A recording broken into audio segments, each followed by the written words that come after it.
Hey, hey, hey, hey. Happy Friday, everybody. The day after Thanksgiving. I hope you're all right. Hope you all survived Thanksgiving. Today, guys, we're back. A true crime open discussion about all of our cases. Let's talk about them all and all the updates that we can get in. Thank you guys so much for joining us today. I appreciate you. It's great to be back with you guys. Let's get this show on the road. Here we go, here we go, here we go now.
Yo, yo, yo, yo, yo, yo, yo. What up? Happy Friday, everybody. It's great to see you all back here again at the True Crime Cafe. Thank you for joining me today. I hope you all had an amazing Thanksgiving with your family yesterday, guys. I really do. And for those of you that don't celebrate Thanksgiving, I hope you just had a wonderful day in general. I missed you guys. It's great to be back with you all. And again, thank you so very much for joining us today. I do appreciate you all so very much. And it's Friday, guys. TGIF for sure. We got this weekend coming to do whatever we may do. It is great to see y'all. And again, guys, I want to thank you all so very much for all of the, again, yesterday was my birthday as well. Thank you all for the amazing, amazing birthday wishes, guys. You are just, I love it. You guys are definitely the beautiful people, and I appreciate you all so very much. Very, very much. So, again, guys, today we're running with a general open discussion on all the true crime cases that we have looked at, we'll look at, and what we're going to it's just an open discussion, folks. We're just going to talk. So, I hope you're all ready because that's what I'm ready for. I love just talking and hanging with you guys in any way, shape, or form that we can. So, once again, thank you all so very much for being here. Thank you, David, my brother. Appreciate you so very much. Um, show you guys something my granddaughter gave me. How about that? You love it. Tell me you don't love it. You love it. You love it. It's that time. Time to start decorating for Christmas. You got to love that. Tell me you don't. Kids are awesome. So let's see who we got here joining us today and gracing us with their amazingly awesome presence. Looks like Justice. Guys, if you can too, while you're jumping in here, let me know where you're tuning in from. I love seeing and hearing that. That looks like Justice in for Med. Thank you for joining us. Not that Nikki, welcome back, dear. Good to see you. Got Me Stumped is in the house. Shane Maka or Maka. Either way, I'm sorry if I butchered that. Good to see you. Good to have you here. David James, my friend, my brother, my mate. Great to see you, brother. Thank you for joining us today. Always happy to see you, brother. Jesse Schul. Good to see you, brother. Thank you for that. I will check that out here just in one moment. Sweet Surrender's in the house. Welcome back to you. Rock Chalk's in the house, guys.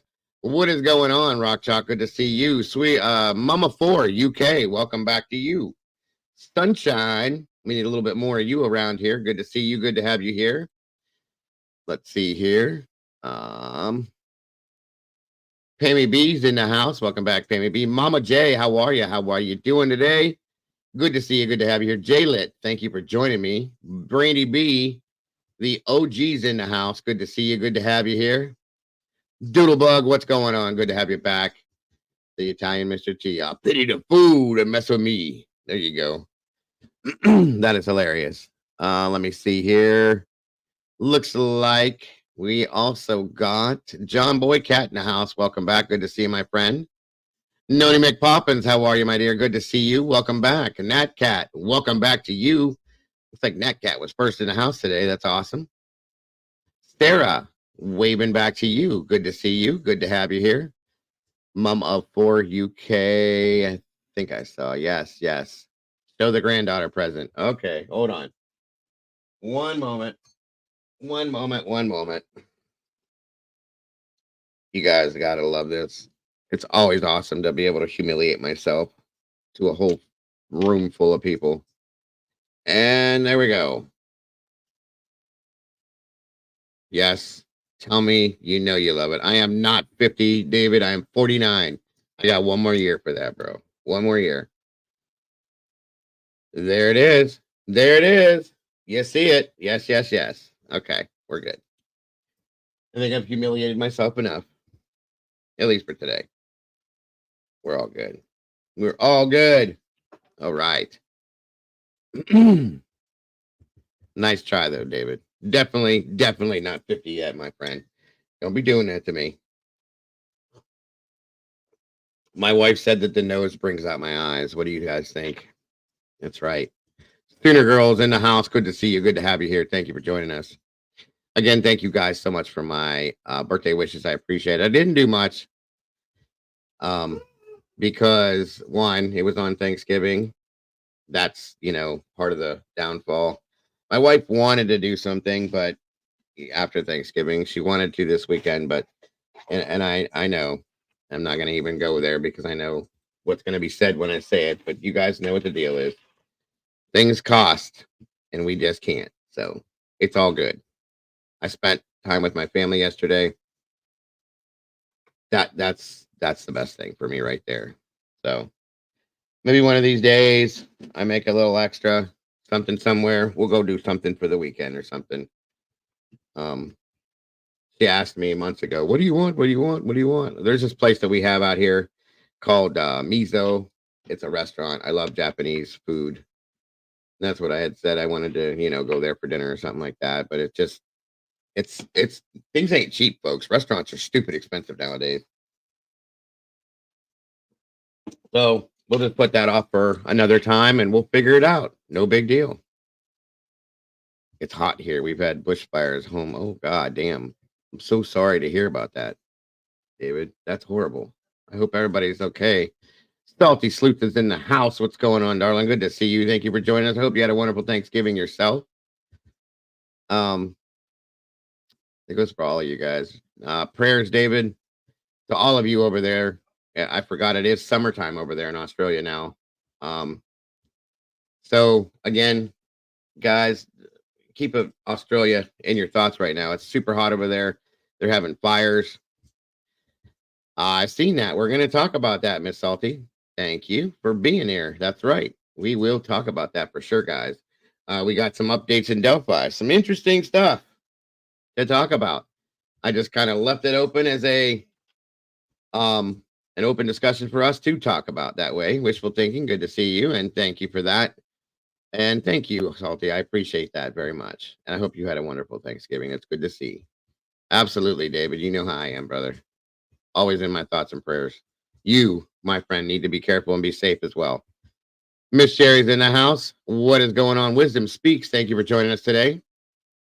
Mooch Stroud, welcome to you. We got 64 people in here, guys, with 23 likes.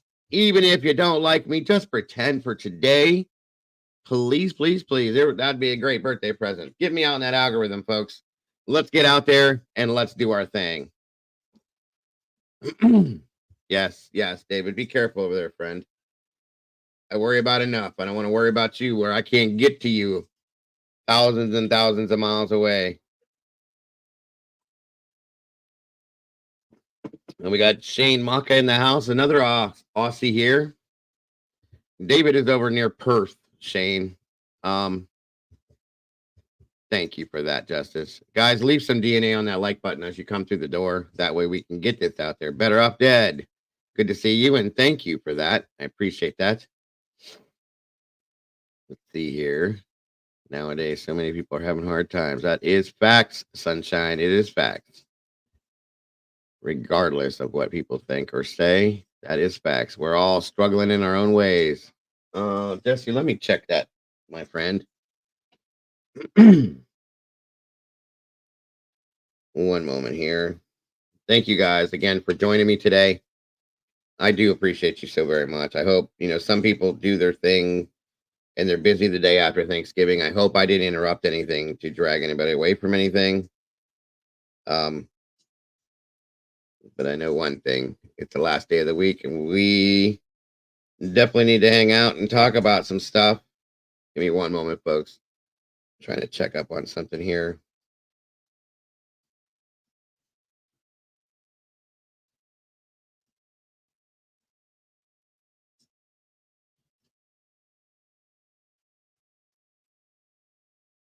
Wow. Okay. Thank you, Jesse.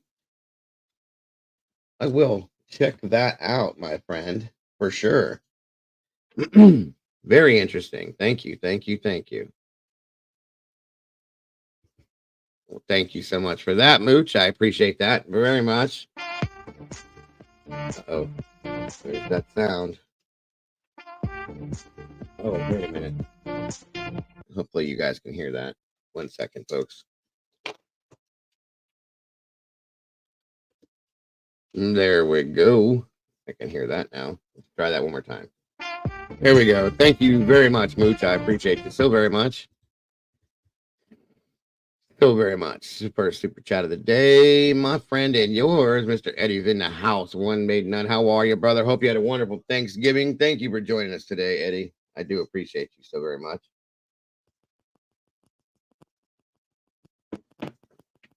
Oh, I hope not, Nikki. I hope not. And I hope you're doing well. I hope you're doing well, my dear. Torquay, Victoria. Oh, okay. Victoria. There we go. And we have another friend in Victoria as well. I think that's where Miss Lisa's from, is Victoria. I do believe. I might be wrong, but I haven't seen her in a while. I need to catch up with her too. Hope she's well. Love my Aussies. I do. Greatest people come from Australia, you guys. I'm telling you, they have been the nicest, kindest, most amazing people that I have met. Not that all of you guys aren't. Love the UKers too, honestly. But it seems that everybody that's away from the US, they're awesome people. They really are. Love it, love it, love it. I do love all of y'all though. In the States, out of the States, around the States, wherever you are.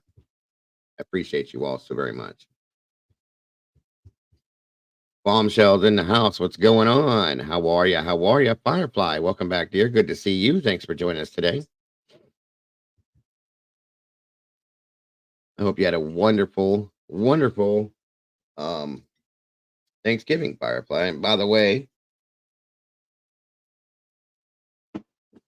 Wednesday we played trivia, guys, and I'm telling you right now, Don't ever play trivia, music trivia against Firefly. You will lose. Period. You will definitely lose. She had every damn song and artist like before anybody could even blink.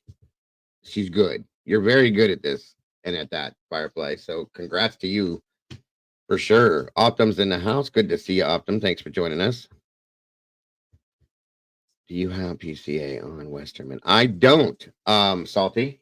I was gonna have to look for that this morning. I didn't get the chance to. I do not have it. I wish I did. I will find it eventually though. It was fun, Justice. I enjoyed it a lot. Um, except the fact that we couldn't get nothing out before Firefly. I mean, I was like, this song is boom. I thought I was good at. She was like right in your face. So congrats to you, Firefly. You are definitely good at the music stuff. For sure. You ever wanted to put a channel out just covering music and stuff like that, it would be a whirlwind. I'll tell you that much, my dear. Oh yeah, for sure. No lie, Salty. She's good. Very good. And even things that I would think like nobody's gonna get this. I was even a little weird on it. She had it right there. So if you have that, that's awesome, Salty. I appreciate that very much. Legendary CEO in the house. What's going on? Good to see you. Daisy Jones, welcome to you as well. Come on in, guys. Grab a seat. Good morning, good afternoon, good evening, good night to you, wherever you guys are calling in from or checking in from. I hope it's good for you because it's good for me to be here with you. I appreciate you all so very much. Come on down, guys. I got 86 peeps in here with 33 likes. So let's get this up and out there. In that algorithm, guys, we are going to be hitting on some Delphi today for sure. There was an arrest made in regards to the leaks. Okay. That's important to this case, folks, as you all know. That's one of the biggest things we're talking about. I left it open as an open discussion so that we can all talk about it should we choose to.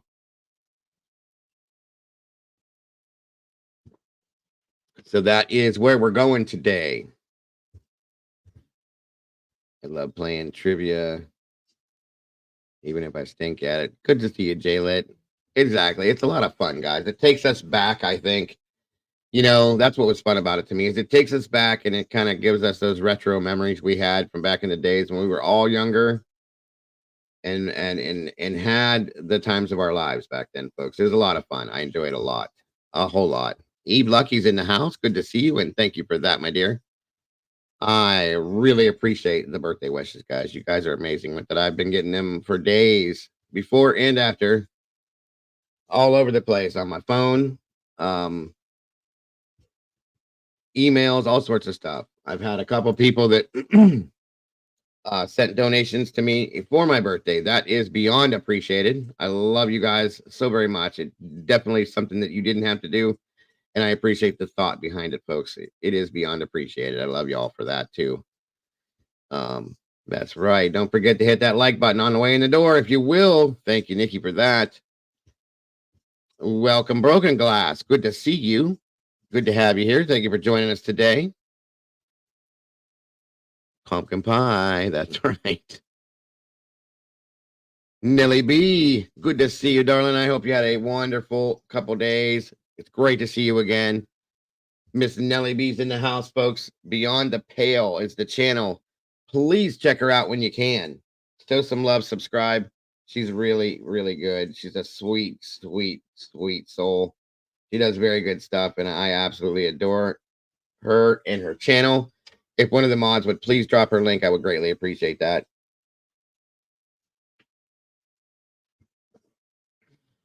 Reverend Cynthia, thank you so very much for that. I appreciate that again very much. You guys are awesome. Dinky, my brother's in the house. Good to see you, and thank you for that, my friend. I hope you had a wonderful couple days. Like I said, I'm used to saying I hope you guys had a great Thanksgiving. I know a lot of the people that are obviously the people in the UK don't celebrate that because, well, there was no Thanksgiving to have over there. They didn't find the UK, they found America. That's okay, Nelly. It's okay. You are still awesome and wonderful, and we do very much appreciate you and what you do so very much.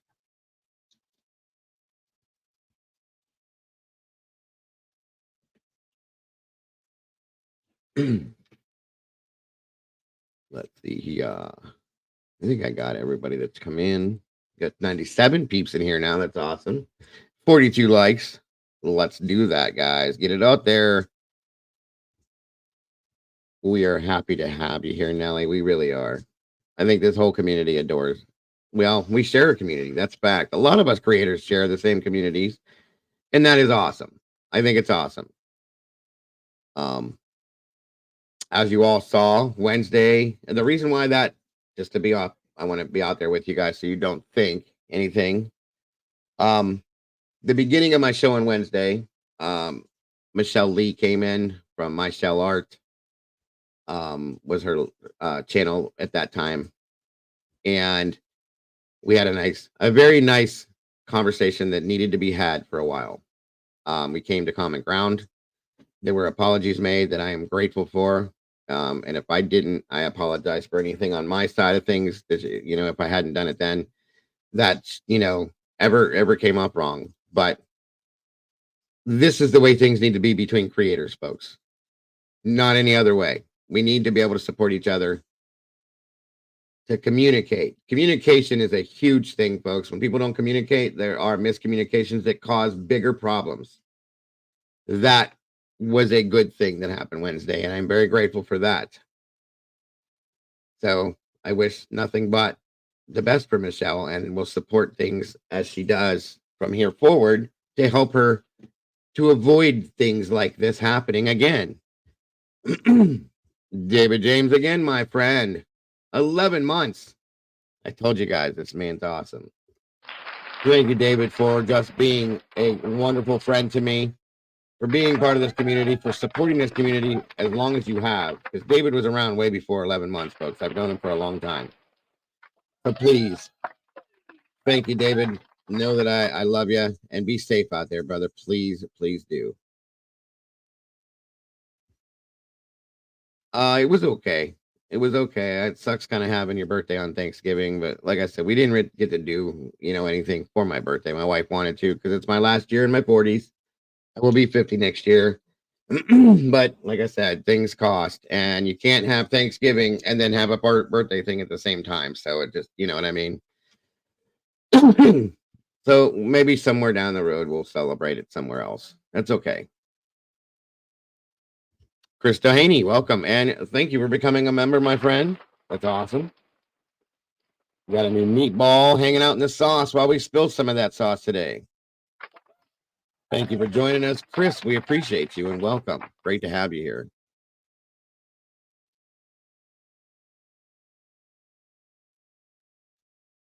Let's see here. Where are we? Where are we? Where are we? Again, Nelly, it was okay. Like I said, I spent the time with my family. That was absolutely beautiful to me. Um, like I said, my wife had wanted to go do something because it's my last year in my 40s, but we'll deal with it down the road. But thank you for asking, Nelly. I appreciate that so very much. That goes to all of you for that. Thank you. And you are my friend, very, very much so. Very much appreciated as well. Right. I got you, Noni. Gotcha. All right. Thank you, Salty. We will hit that here in a moment. We're almost at, well, we still got 45 likes. Maybe we'll get 100. That'll get us in the algorithm because I definitely want these things that, especially on Delphi, when we're talking about Delphi, they need to get out there. They need to be seen by the masses, folks. You know why? We've talked about it for a couple weeks here now. It needs to be seen. It needs to be looked at hard. War Eagle is in the house. Welcome to you. Tomorrow's the day for that War Eagle. Alabama versus Auburn. I'm not going to be mean at all, but good luck. That's all I can say.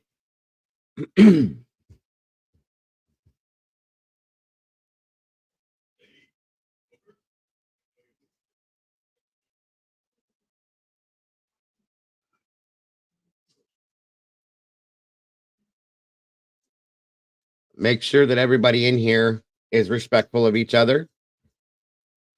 I don't know. I'm reading something here. I have not seen that, Mama J. Phantasmic Ether. Thank you for joining us. Good to see you. Hope you had a wonderful Turkey Day yourself.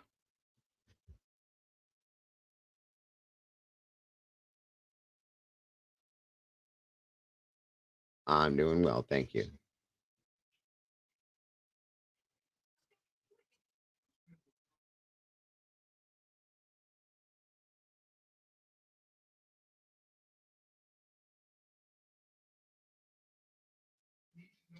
All right, let me see here.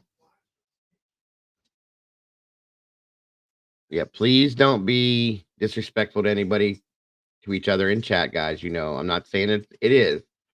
I'm trying to avoid it before it happens. That's all I'm saying.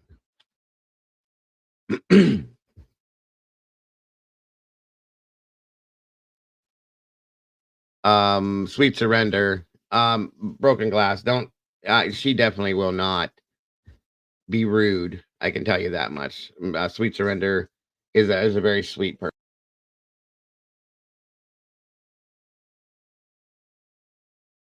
Did my mic just mute? Okay. Yeah, I wouldn't take anything in the wrong way with her at all. Ready for the beatdown. All right, War Eagle, we got this. Let's try it. We'll see what happens for sure. Can you hear me? Can you hear me?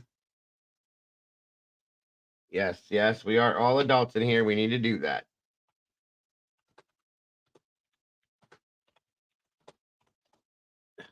Hello, hello.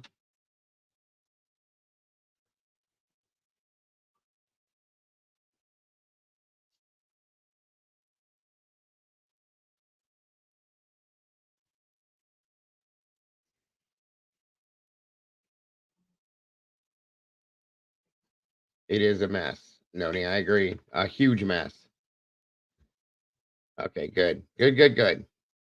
Glad. Glad you can hear me. Good stuff. I appreciate that. No rudeness, no Juju Bones. Love that name. How are you? Good to see you.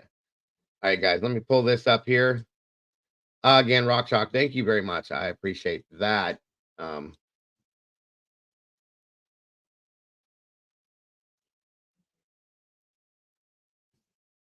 so what we're gonna do is I'm gonna go with 1 second here. Perfect, perfect. Thank you so much, Salty, for that. That's awesome. All right, guys, give me a second here. We'll get things rolling. Looks like we got 94 peeps in here. Good stuff, folks. Good stuff.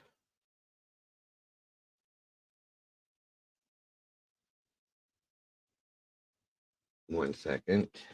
Let me give you guys the update and we'll talk about it.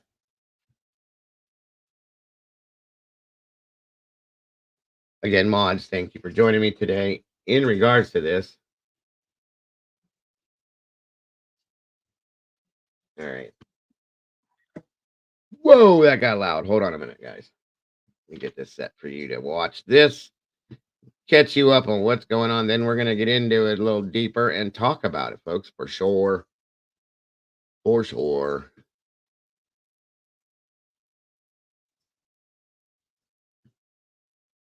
Oh, YouTube's got some weird things going on. They've been screwing things up left and right. La la la la la. Yeah, let's go with this, and boom. All right, there's that, and we're off. All right, guys, let me know if you have any audio problems or anything. Please, please. And here we go. Now, we all talked about this before. Before I go forward further with this, when I gave you guys, when we talked about one of the reasons why the attorneys were asked to recuse themselves from the case, Andrew Baldwin, we had said, remember that somebody showed up that hadn't been around for a while and snuck into the conference room, took those crime scene pictures of those crime scene photos, then put them out. This is the gentleman. And then another person at some point unalive themselves due to this situation as well. Now, I find it hard to believe that this was not set up to be like this. Okay. I don't want to go down a rabbit hole, but I'm saying this really clearly looks like it was a setup situation as we listen to this. That's all I got to say, guys. That's my opinion. Doesn't mean it's true. Doesn't mean it's what it is. It just means it's my opinion. It is too take care, Optum. It is too it's very interesting. I'll just put it that way. Too interesting to say that it was not. It's too coincidental. We'll just say that. Okay. All right. And there it is. Welcome, Kells. Good to see you. Bonnie M. Thank you for joining us. Where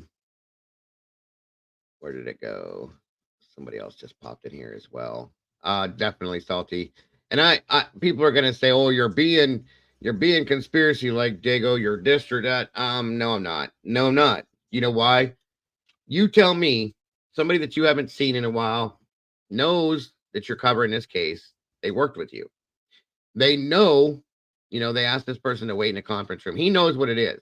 He knew what he did. Okay. For what other reason would he do that other than something to cause problems in this? Okay. I mean, think about it. It doesn't make any sense for any other reason. Okay. Okay, War Eagle. I will definitely do that. And that's right there. The leaks that started years ago going to Murder Sheet podcast, right? And like we said, there was a YouTube creator out there that ended their own lives over this situation, which is horrific. Horrific. These things don't need to happen. Okay. Stutter 614, good to see you. Why does somebody's life have to end over a case that has nothing to do with any of us? Other than the fact that we're trying to put out the right information and show you what's being done that's wrong, that shouldn't be being done. That's all that we're doing in this case, is trying to show everyone, hey, this is what's happening. This is not right. This is the way it should be done, and this is the way it's being done, and it's wrong. That's what we're trying to do with this, folks. Nothing more, nothing less.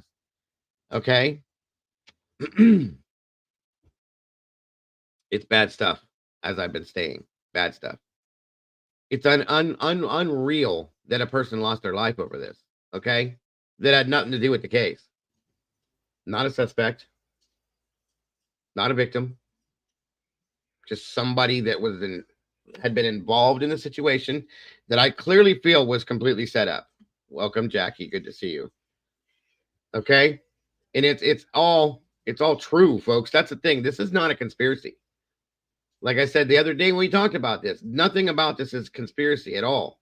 It's real. It's in our face. We're seeing this firsthand go on right here. The man's arrested, so we know that it happened.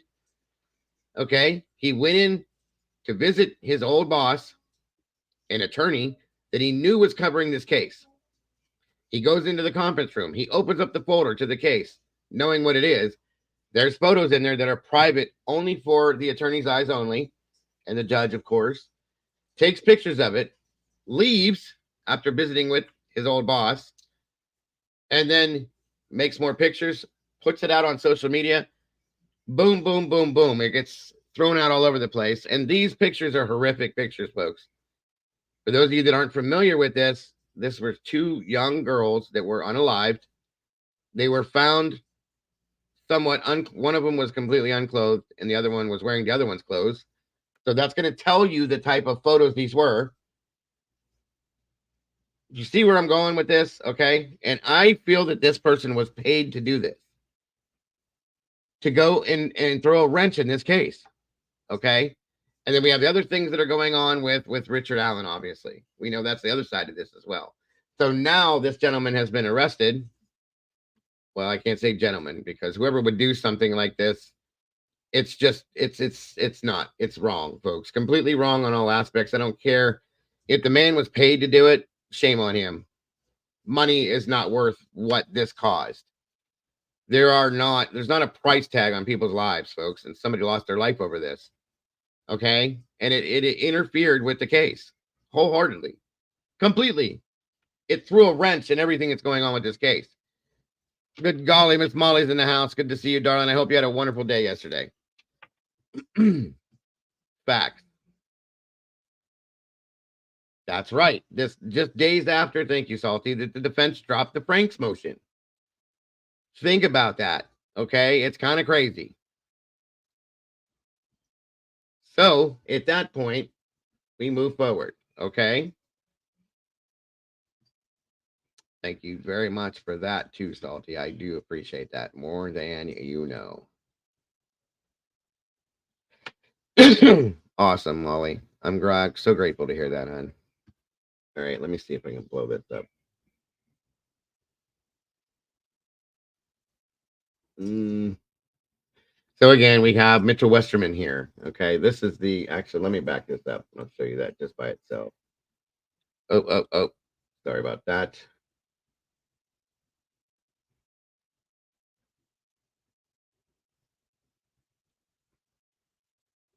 Okay, let's go here with this. Sorry, guys. Sometimes my computer does things on its own. All right. Hopefully, you guys can see some of that. Maybe not. Let's see. All right. So, this was filed as of November 21st. Okay. Great. Good to see you. Just breathe. Thank you for joining us. All right. Now, good Lord, these glasses suck. Sorry, folks. You know what? I need new glasses, you guys. These are horrible. All right, let me just do my best with this. Anyway, on Monday, October 9th of 2023, Westerman contacted Baldwin around 4 p.m. and requested to meet with him. This is how this went down, you guys, okay? Mitchell Westerman, I should say. I think this is the first page. Or am I wrong? Let me check something here just to make. Damn it, stop doing that. 1 second. Let me try this. Oh, yeah, that wasn't the first page. That's what I thought. Hold on. All right, here. Let's do this. This is the PCA in regards to this here. This stuff, guys.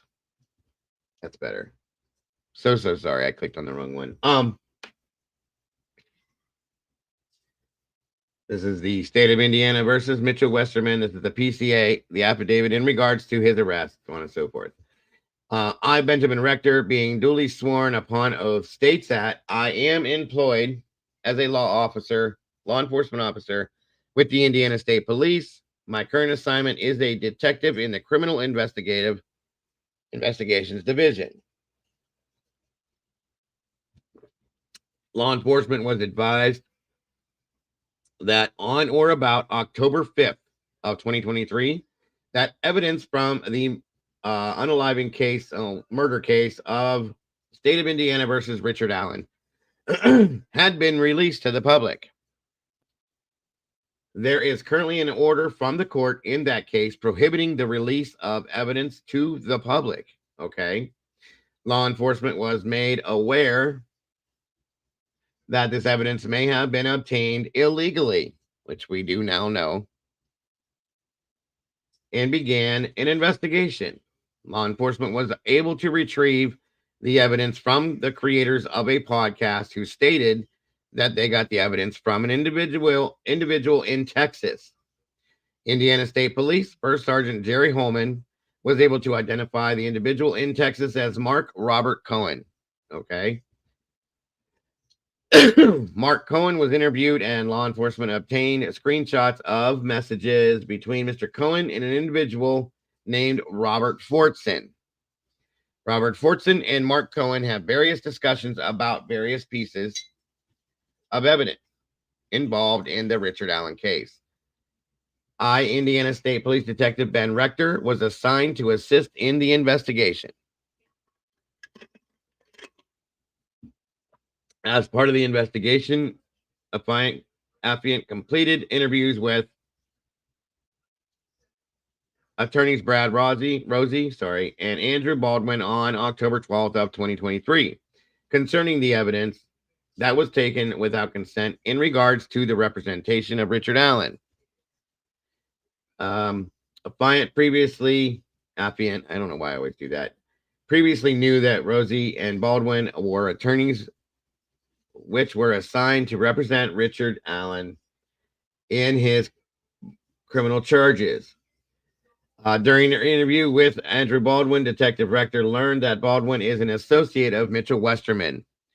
Baldwin has known Westerman for several years, and Westerman was previously employed with Baldwin's law firm. Excuse me. Westerman is no longer employed by the law firm. However, he still routinely stops by the firm to visit with staff and Baldwin. On Monday, October 9th of 2023, Westerman contacted Baldwin around 4 p.m. and requested to meet with him. Now, this was just, see, that's what tells me. If you're going to go last name, what are we talking about, Molly?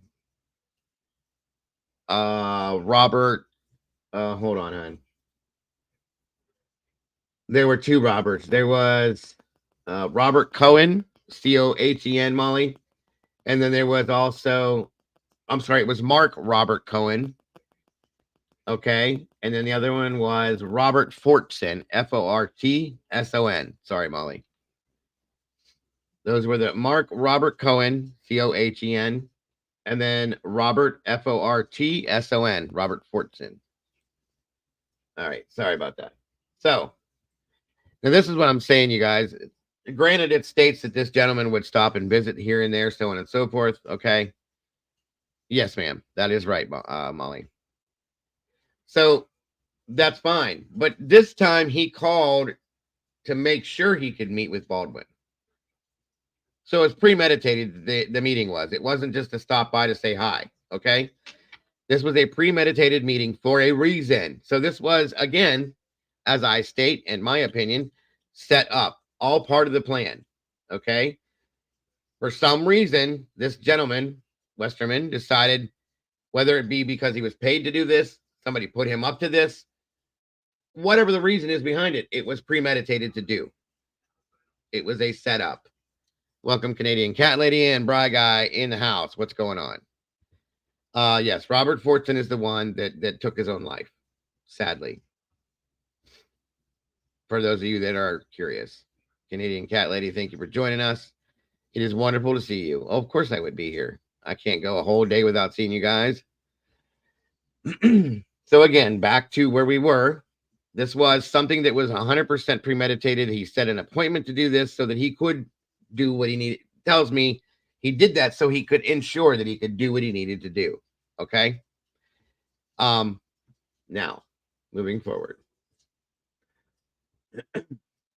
Westerman told Baldwin he had used his cellular phone to take photographs of photographs which were in Baldwin's conference room area. Welcome, Annie. Good to see you.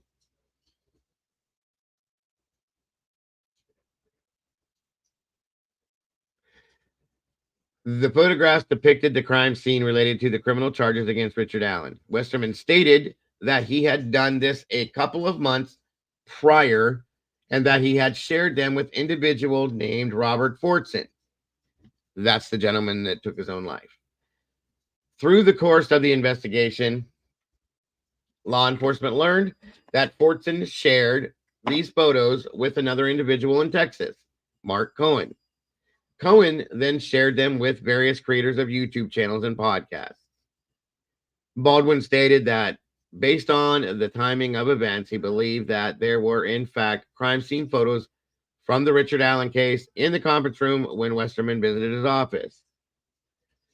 He also stated that there would have been side-by-side photographs which were previously used by the defense team in depositions. The photographs that Baldwin described are consistent with photographs that Affiant has viewed, Affiant, I don't know, I do it all the time, has viewed, which were released of the crime scene. Baldwin stated he did not authorize Westerman to take these photographs. During an interview with Rosie, he also indicated that he did not authorize Westerman to take the photographs. Rosie further concluded that he believed that Westerman's taking of the photographs constituted theft because he did not believe that anyone had authorized Westerman to take the photographs. These are facts. Welcome, Blah. In affidavit also, one second, I gotta blow this up a little bit more. An affidavit was also provided to Allen County Judge Gall, which states the following: comes now, Mitchell, hold on. Mitchell Westerman being duly sworn under oath and states that he following information is within his personal knowledge. That the following information is within his personal knowledge that is true to the best of his knowledge. I was an attorney, Andrew Baldwin's office building, wait a minute. In Andrew, what the hell? It's a one. Knowledge one. I was in attorney Andrew Baldwin's office building, wanting to visit with Andrew. He was in his office either meeting with a client or on a telephone call with the door closed. I went into the conference room to wait. Number two, I observed printed copies of photo evidence on the conference room table. I took pictures of a few of them. Andrew Baldwin did not give me permission to take the photos of the printed copies. He was not present and did not have any knowledge that I took the pictures of the evidence photos. I am freely and voluntarily typing and signing this affidavit on my own accord because it is the truth. The document indicates that it was signed on October 18th of 2023 by Mitchell Westerman and was also notarized. Affiant further believes that the above mentioned facts establish probable cause to believe that Mitchell Westerman has committed the act of conversion under Indiana IC Code 35-43-4-3. It is illegal, folks. Okay. And it has led to, once again, the attorneys that need to be representing Richard Allen to be recused from the case, in my opinion, illegally. Also, another human being lost his life over this, whether it be by his own hand or not. He's still gone. Okay.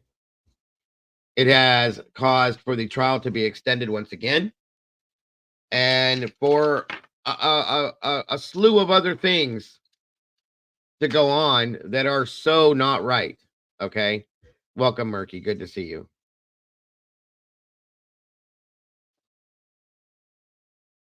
Let me see here. Murky says Texas guy sent to Murder Sheet and Rick Snay, Delphi After Dark. YouTube creators, I sent email of Fortinson's obituary. Yes, thank you for that, Murky. I'll show you guys here. Welcome, MK. Good to see you. And Sarah, good to see you as well. If I didn't speak to you. So there is that, folks. Then let me blow this up here. So again, Mitchell Westerman, as of the other day, has been charged with conversion for his part in leaked crime scene photos from the Delphi investigation. The other gentleman cannot be charged for anything because he's no longer with us, sadly. And now, just so you guys know, I'll show you real quick here to give you kind of a definition, because a lot of people don't know what this stuff means. You know, a lot of us didn't either till we got involved in this. So as I stated before, section 35-43-4-3 is considered to be conversion under the law. A person who knowingly or intentionally exerts unauthorized control over property of another person commits criminal conversion, a class A misdemeanor. Okay. Again, this is him.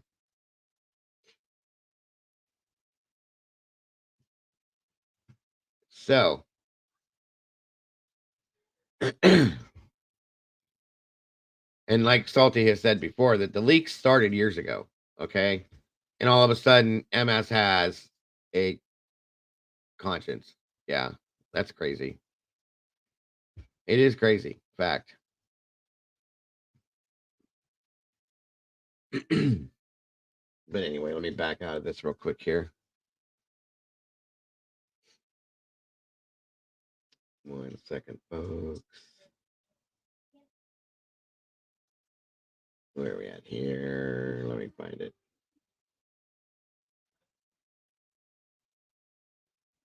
One second here.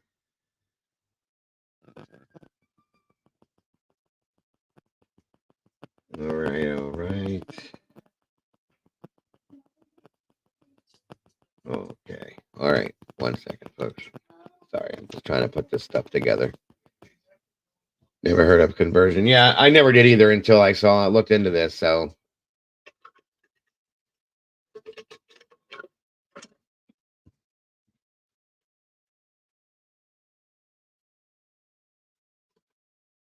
all right, guys.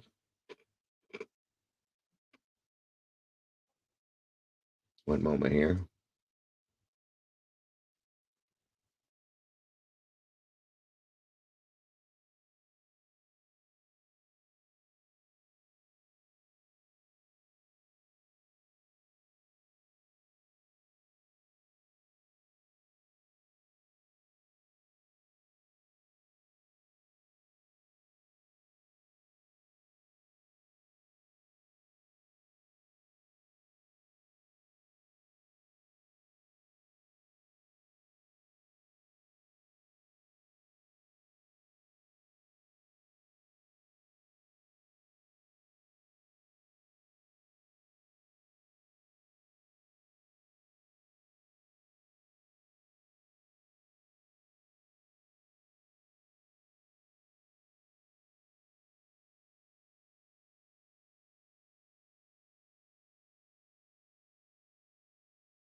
Sorry, guys, I was muted. Sorry, sorry, sorry. One of you guys had stated that you sent me an email. I don't. Was it you, Noni, or was it somebody else? Again, Lisa Vallejo. Good to see you. I hope you had a wonderful Thanksgiving as well. Who was? Which one of you guys said you sent me the? Noni says, "What was the motivation for basically stealing pics?" I'm telling you, Noni, in my opinion, and I'm not being conspiracy like. I think it was a setup. I think he was either paid to do it or pushed to do it for something that has to do with this case. It wasn't you. Um, who was it that said you sent me an email? Had something to do with the obituary. Which one of you guys was that? I'm sorry, I can't remember. And why is this stop? Damn phone. Let me find it here. Where did it go? Where did it go? I agree too, Brian. It has to be about some people do crazy things for money, folks. You know this. We all know this. Ah, it was Murky. That's it. Okay.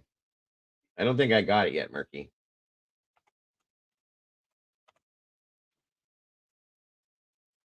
Uh, hold on here. Let me see. It might take. Sometimes these take a second for them to come through. Um.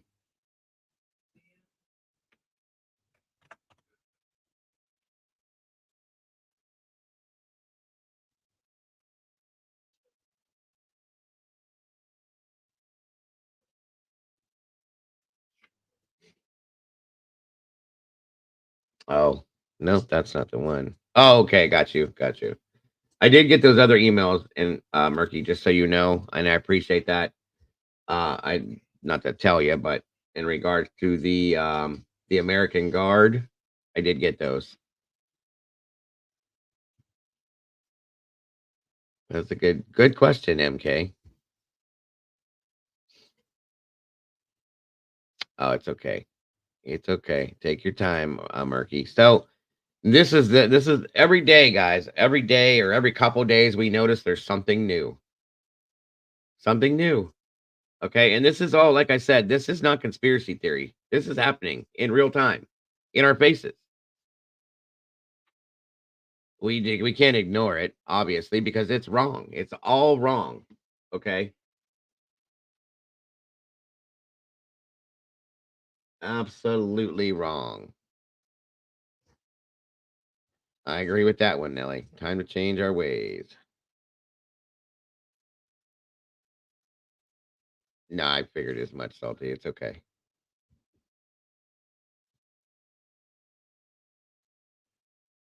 All right.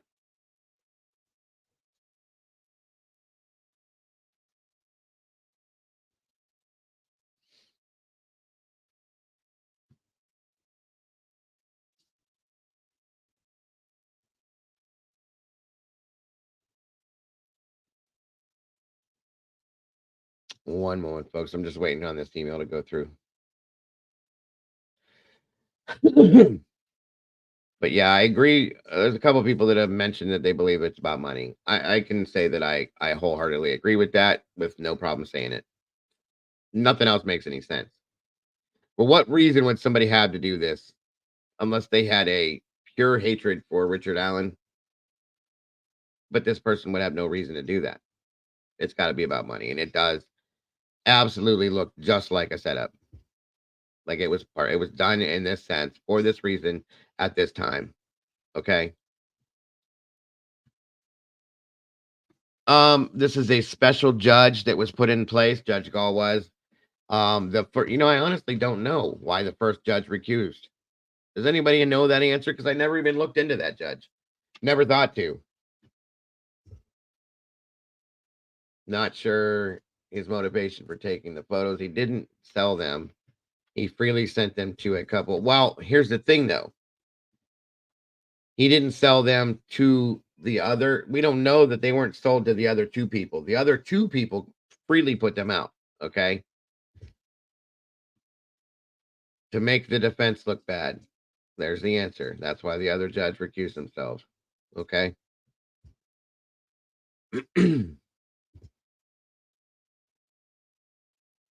Somebody somewhere stepped in and set this up. Okay. Unless this Mitchell person said, hey, I used to work for this guy. I can get this. Can I have some money? You see what I'm saying? That's how it looks to me. Or maybe he just, like I said, was trying to make a name for himself somehow.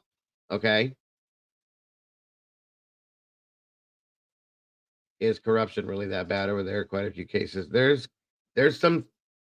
I don't want to say all of it, Shane, and I don't want people to think that that's what I'm saying, but there are some places and some things that are going on that are corruption. Not in the places that we all think it is. That has been said that it is.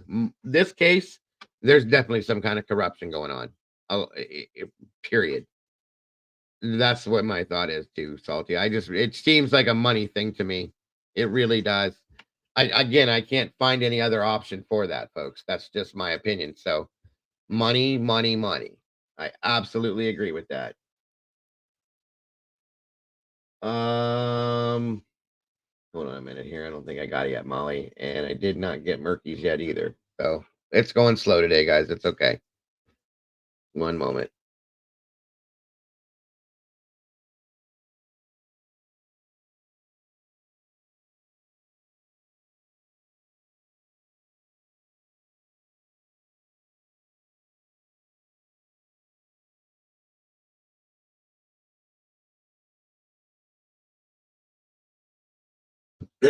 I'm not gonna put this up. I'm not gonna blast an obituary out of this man was a military officer. I'm not gonna be disrespectful, but it's true, it's fact. Um, the gentleman has passed away. I'm reading it right now, so it's fact, folks. October 11th of 2023. And his picture as him in a military uniform. Looks like Navy, I think. And he was a decorated officer. Okay. I'm sorry, no. Is it the Air Force? Air Force, my apologies, folks. So there's something wrong with this. Okay. Something's wrong with this. This is very sad. War Eagle says, I have yet, here, I'll show you guys, to see or hear anyone say he sold them. He didn't know they would be around to even see, so don't know how someone could have paid him. What I'm saying though, War Eagle, is this guy, this could have been to me, it looks like a plan. It was a set up scenario that somebody said, hey, go get pictures of these photographs or talk to your old boss and see what info you can get. Okay, so we can throw a wrench in his case. You see what I'm saying? That's what I'm trying to say. Because that's what it looks like to me. Welcome, Blue Flame. It's good to see you, Lisa. It's been a while. Hope you had a wonderful, wonderful Thanksgiving as well. Right. I'm not saying it was the Yeah, it did go through. Thank you, Murky. I'm not saying that it was the Murder Sheet podcast or anybody like that. It was somebody else. That's the way it looks to me. I'm not even saying that's fact. It's an opinion I have. Okay. That's what it's an opinion. Because it's too coincidental. It's just too coincidental for me to not be that scenario. But this gentleman has his life. He took his own life and he's gone. That's fact. I'm reading the obituary. So there's something serious involved here for somebody to take their own life. This is a decorated military person, a highly decorated military officer based on the medals he's wearing. Okay. I don't get it. Take care, Shane. Thank you for joining us today. Yeah. And if you don't understand the case, there's a lot to this case, you guys. A lot of deep stuff, a lot of dark stuff. Looking at the case itself, it explains a lot, to understand it. The coincidences, exactly, Nikki. There's too many, and I don't believe in coincidence in that fashion. I don't. Not that I know of, Jaylet. I've not heard or seen of any type of a note. If it's out there, I've not seen it or heard about it. It's dark. There's a darkness over top of this, a heavy darkness, and it's sad. Let me see, Molly, if it went through. There we go. And a lot of people have said that, MK. A lot of people. But I'm not willing to go down that hole yet because there is no concrete evidence. Okay. Thank you, Molly. Just to give you guys an answer to a question. Oh, wait a minute. I did it again. I always do this.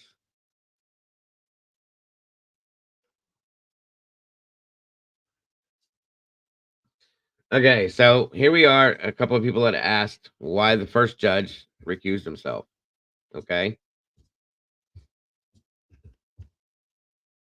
Okay, Molly, I will. Thank you, hon. So here we are. This was posted November 3rd of 2022. Okay, so this was a year and a few days ago that this happened. So Carroll County, Indiana, the same day that Judge Benjamin Diener, I think that's how you say it. If not, my apologies. Ordered Delphi murder suspect Richard Allen transferred into state custody. So he's the one that ordered this for public servants protection. Diener recused himself from the case. So he sent Richard Allen to prison. Okay. And then left. For those of you that didn't know that, you don't think that's odd? He orders him to be sent to prison without being convicted. At that time, Richard Allen had not even pleaded yet, you guys. Sorry about the light. My apologies. And this judge sent him to be remanded to Westville, and then he recused himself from the case. That's kind of odd, okay?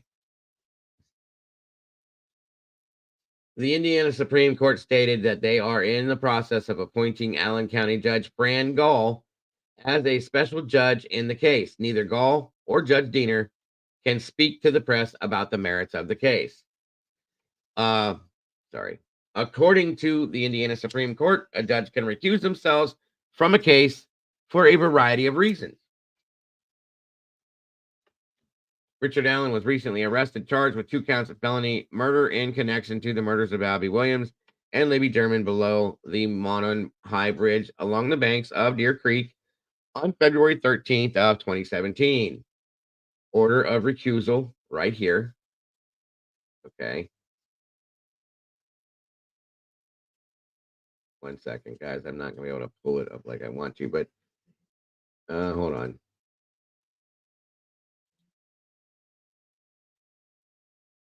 One second.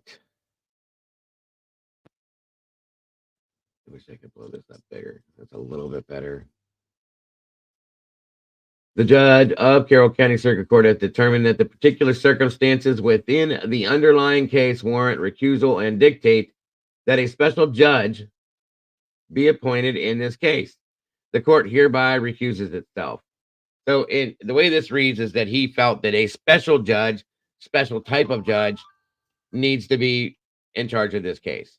Okay, I think it's strange. I'm sorry, and it really doesn't make sense to me. And like I said, knowing the case will teach you more. I do agree that it was done to make the defense look bad. Period. So then we get Judge Fran Gall. Okay. And now we're dealing with her circumstances. So I want you guys to explain to me how many times you have seen a case such as this, per se, have this many problems, this many changeovers as far as the judges, this many issues with the judge. I've never in my life seen a judge have to have an attorney. Very, very rarely do you see a judge remove counsel for defense. It's not something that happens. Okay. Or deny the suspect or the defendant the right to what counsel he chooses. This is everything that's happening in here with this case is completely weird, folks. It's completely off center. And it is, to me, about as corrupt as it gets, the way things are going down. I mean, you're right. Problems are common. Not like this. Absolutely not like this. Fact. And then we see this man being dragged basically to and from court in shackles. I counted him the other day, you guys. He had 10 guards with him. The man can barely walk on his own. Why do you need 10 deputies walking with you from room to room? Come on. That's true too. Thank you for bringing that up, Blah. Judge Diener also okayed what you would call a bogus warrant, and then sealed it before he left. What is going on with these judges? Okay. Something's wrong with this. We have him acting that way. We have Judge Gall acting this way. It leads me, once again, without going into a whole conspiracy thing, to believe that there's somebody that may be being protected somewhere. Somebody. I hate to say it, guys, but what else is there to say when you look at the circumstances? I mean, come on. No, the same. Thank you, Murky. The guy that took the pictures is not the same person who gave it to the YouTubers. He gave it to somebody in Texas, Mark Robert Cohen, who in turn passed it along to the other Robert, who is the one that unalived himself, who passed it on to the other people. Okay. That's how that went down.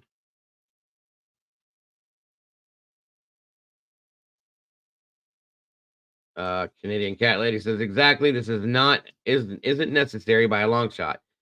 He's got a bulletproof vest. That's fact.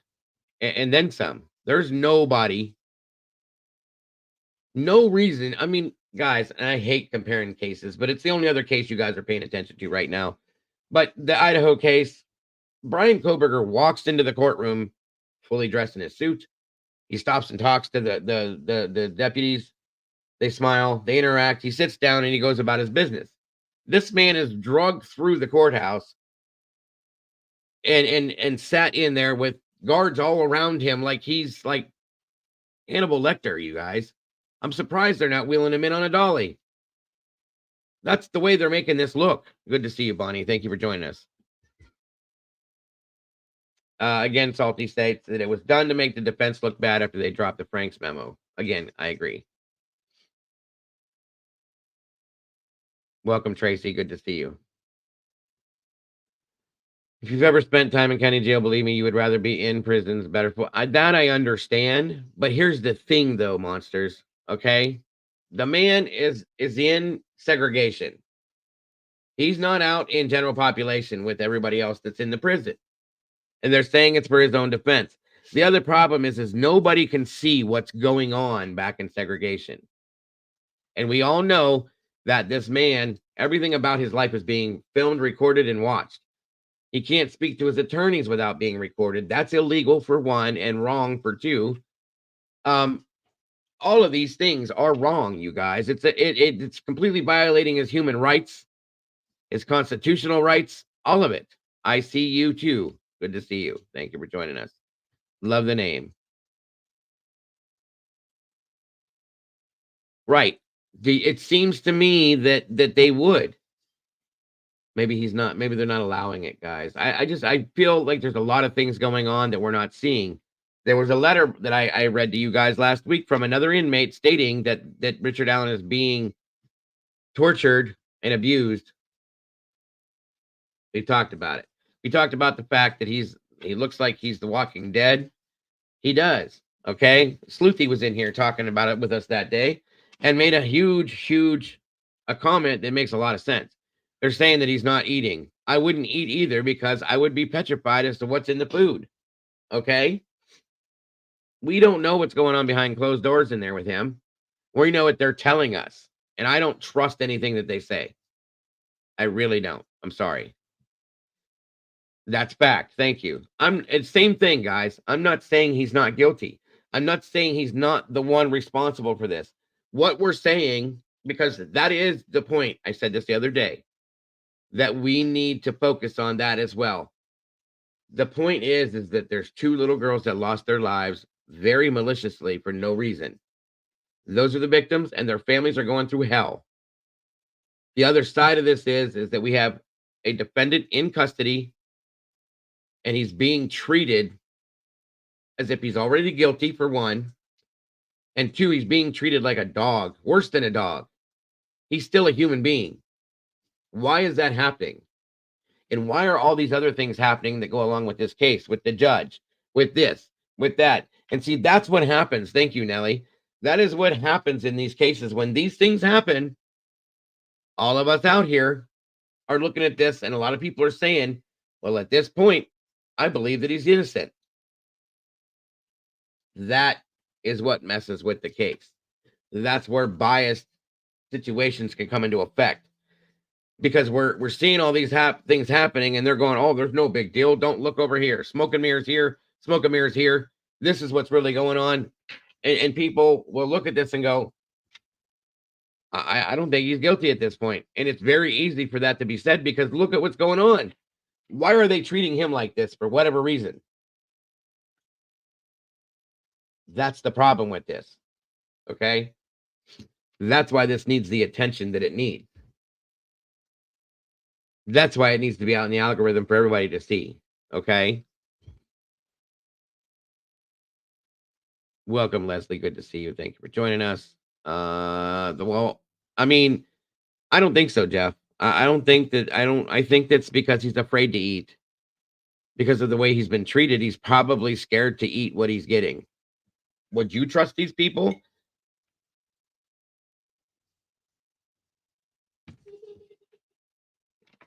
I don't, and I wouldn't. I'm sorry.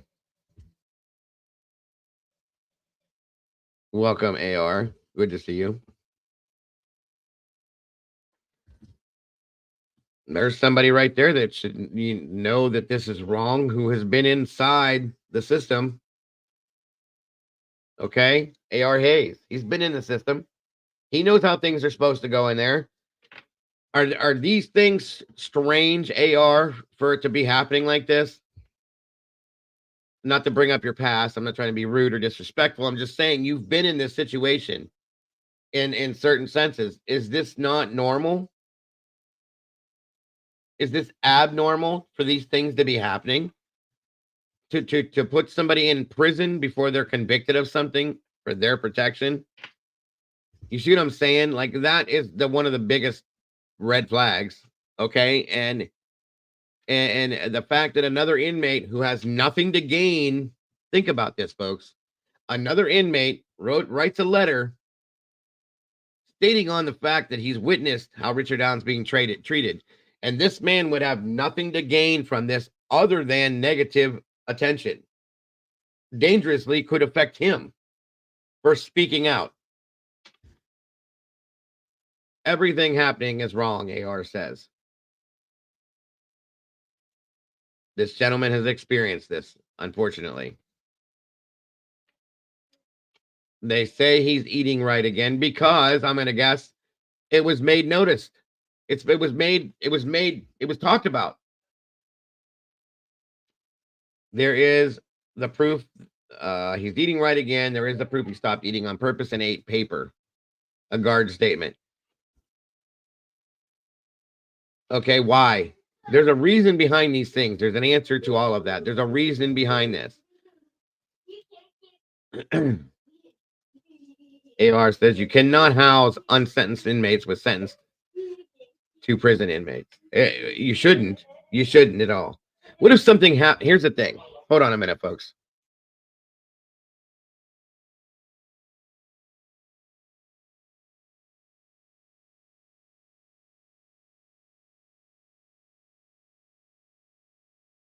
Here's the thing, you guys. Here's my reason behind this. I don't know if I'm right or wrong, but it's what I'm thinking.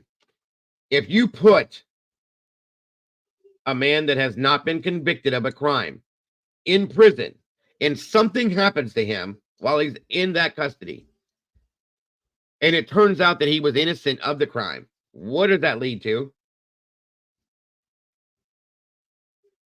Think about that for a minute. The state is then responsible and is responsible, period, for what happens to this person that's been in custody, in federal custody or state custody, whatever you want to call it, of the prison. And something were to happen to that inmate before he's convicted of the crime that he's being accused of. Whoa, that's huge. That's really, really big. Okay. That's a hell of a chance to take. I'm sorry. It's definitely off. They are, but they shouldn't. Another county jail said that they can accommodate. So what's the problem? Why couldn't they put him there?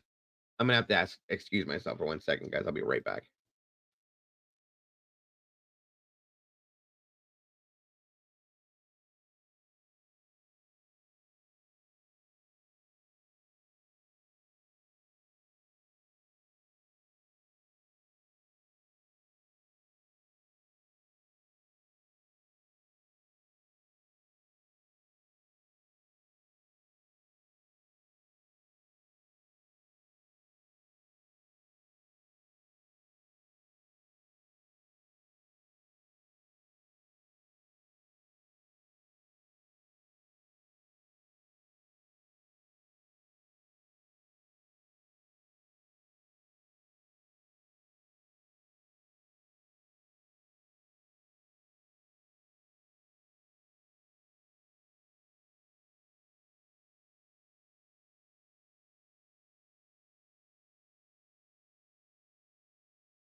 All right, guys. Sorry about that. I am back.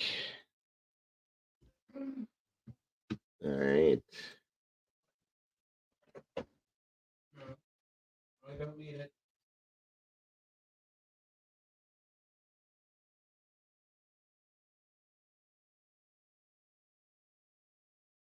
Okay, hold on a second here.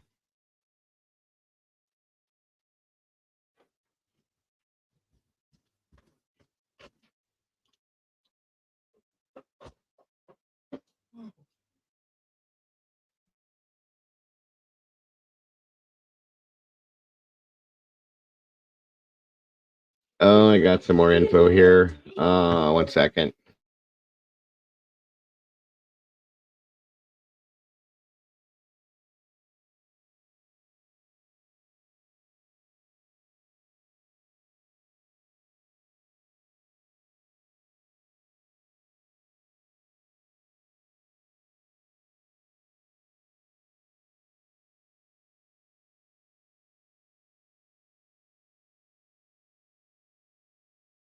That was so very much appreciated, Shelly. That's awesome. Thank you for that.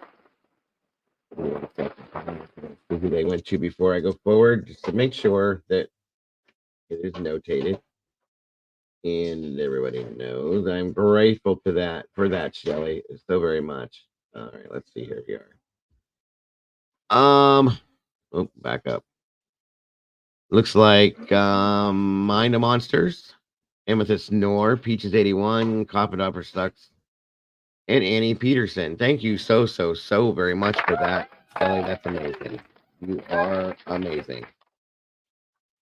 AR says it's even bigger than that. You cannot properly classify an unsentenced to know where to house him. It's all based off the court's orders and intake process of the prisons. See, that was what my thought was on that, AR, and mind boggles welcome. How can you, like, certain, from what I understand, when a prisoner's convicted, they're sent to the prison that they go to based on the level that they're processed in as, based on their crime and their past, or whatever their criminal background is. Okay, this man has not been convicted, so how do they know where to classify him, to where to put him, into what prison he should be in, and so on and so forth, what level he's caught? You know what I'm saying? I may be wrong with what I'm saying on there, guys, but I'm pretty sure that's how that works. I really am. So back to where I was. My apologies, guys. We still only got 86 likes with 141 people in here. Let's make that match, folks, please. We got 6 new members. I really need this to be out and get out there so that it's seen by everyone. Oh, wait a minute. Okay. Thank you for this other video, Molly. Not that it has anything to do with it, but it looks like another judge in Delphi, Indiana was he mailed his resignation later. Wow, this is interesting. Miss Ma'am, thank you for joining us today.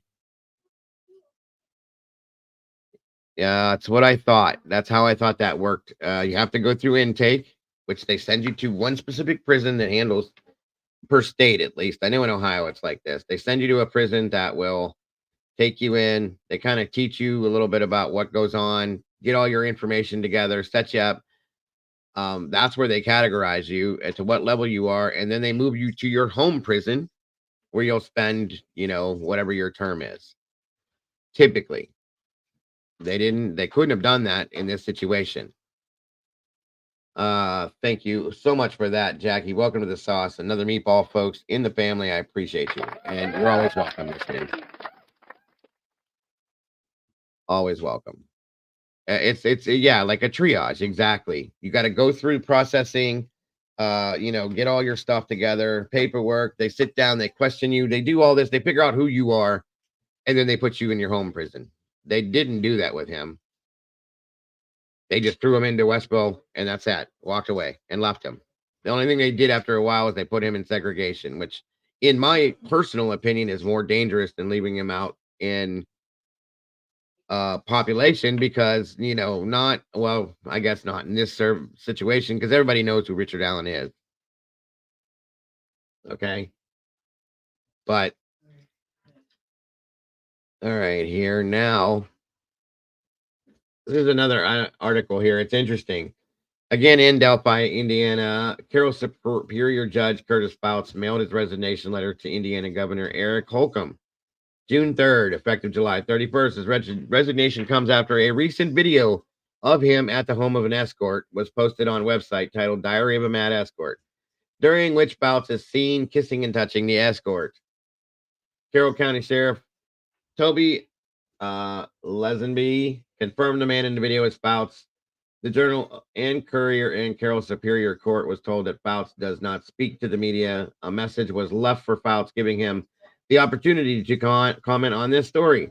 The Journal and Courier also emailed Fouts to give him an opportunity to comment on Scherer's video and allegations, but did not get a return message. The escort's name was Jalen Rain. According to the website, her real name is Tierra Scherer. And she told the Journal and Courier she is no longer an escort. Okay.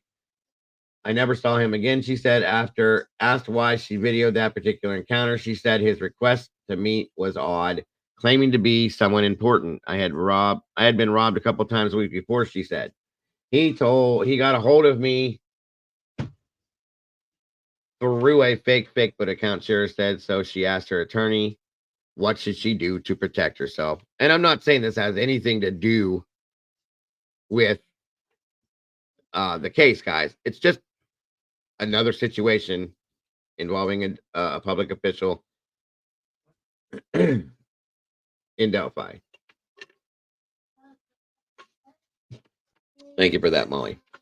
So, Eric Pascal, how are you? Oh, you're talking to AR. Okay.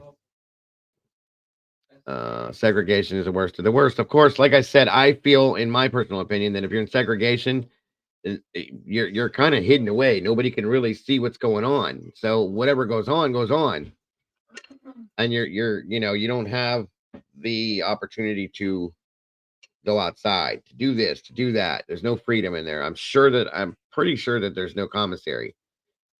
Don't quote me, but I think that's how that works. And he definitely can be bullied there and treated any way he wants to be. They want to treat him by CEOs or whatever, and nobody's going to see anything.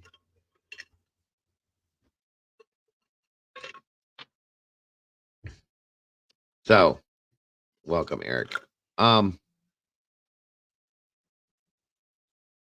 He is in Indiana. They call it the reception dot. Yeah, so he's at reception center right now. So he never went to what would be a home prison. He's just sitting there. I don't know. It's still wrong as far as I'm considered.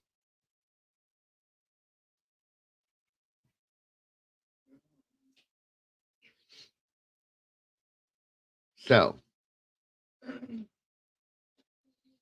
that's what I've heard as well. When I looked into it, segregation is where the worst beatings and deaths happen. Thank you. Because nobody's around to see it. And they're hiding him. So nobody can see what's going on with him. That's why people are questioning, is the man still alive? I know it sounds ridiculous, but it doesn't at the same time. It really doesn't. Okay? So,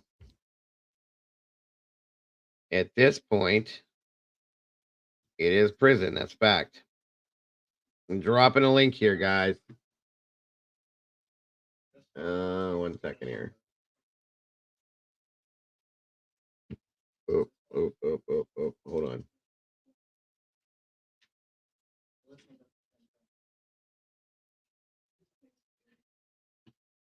Thank you for those again, Molly. I appreciate that, hon. At this point, yeah, that's what I'm gonna do. I'm gonna give everybody, as soon as I can pin it. 1 second here. Oh my gosh. Stop doing that.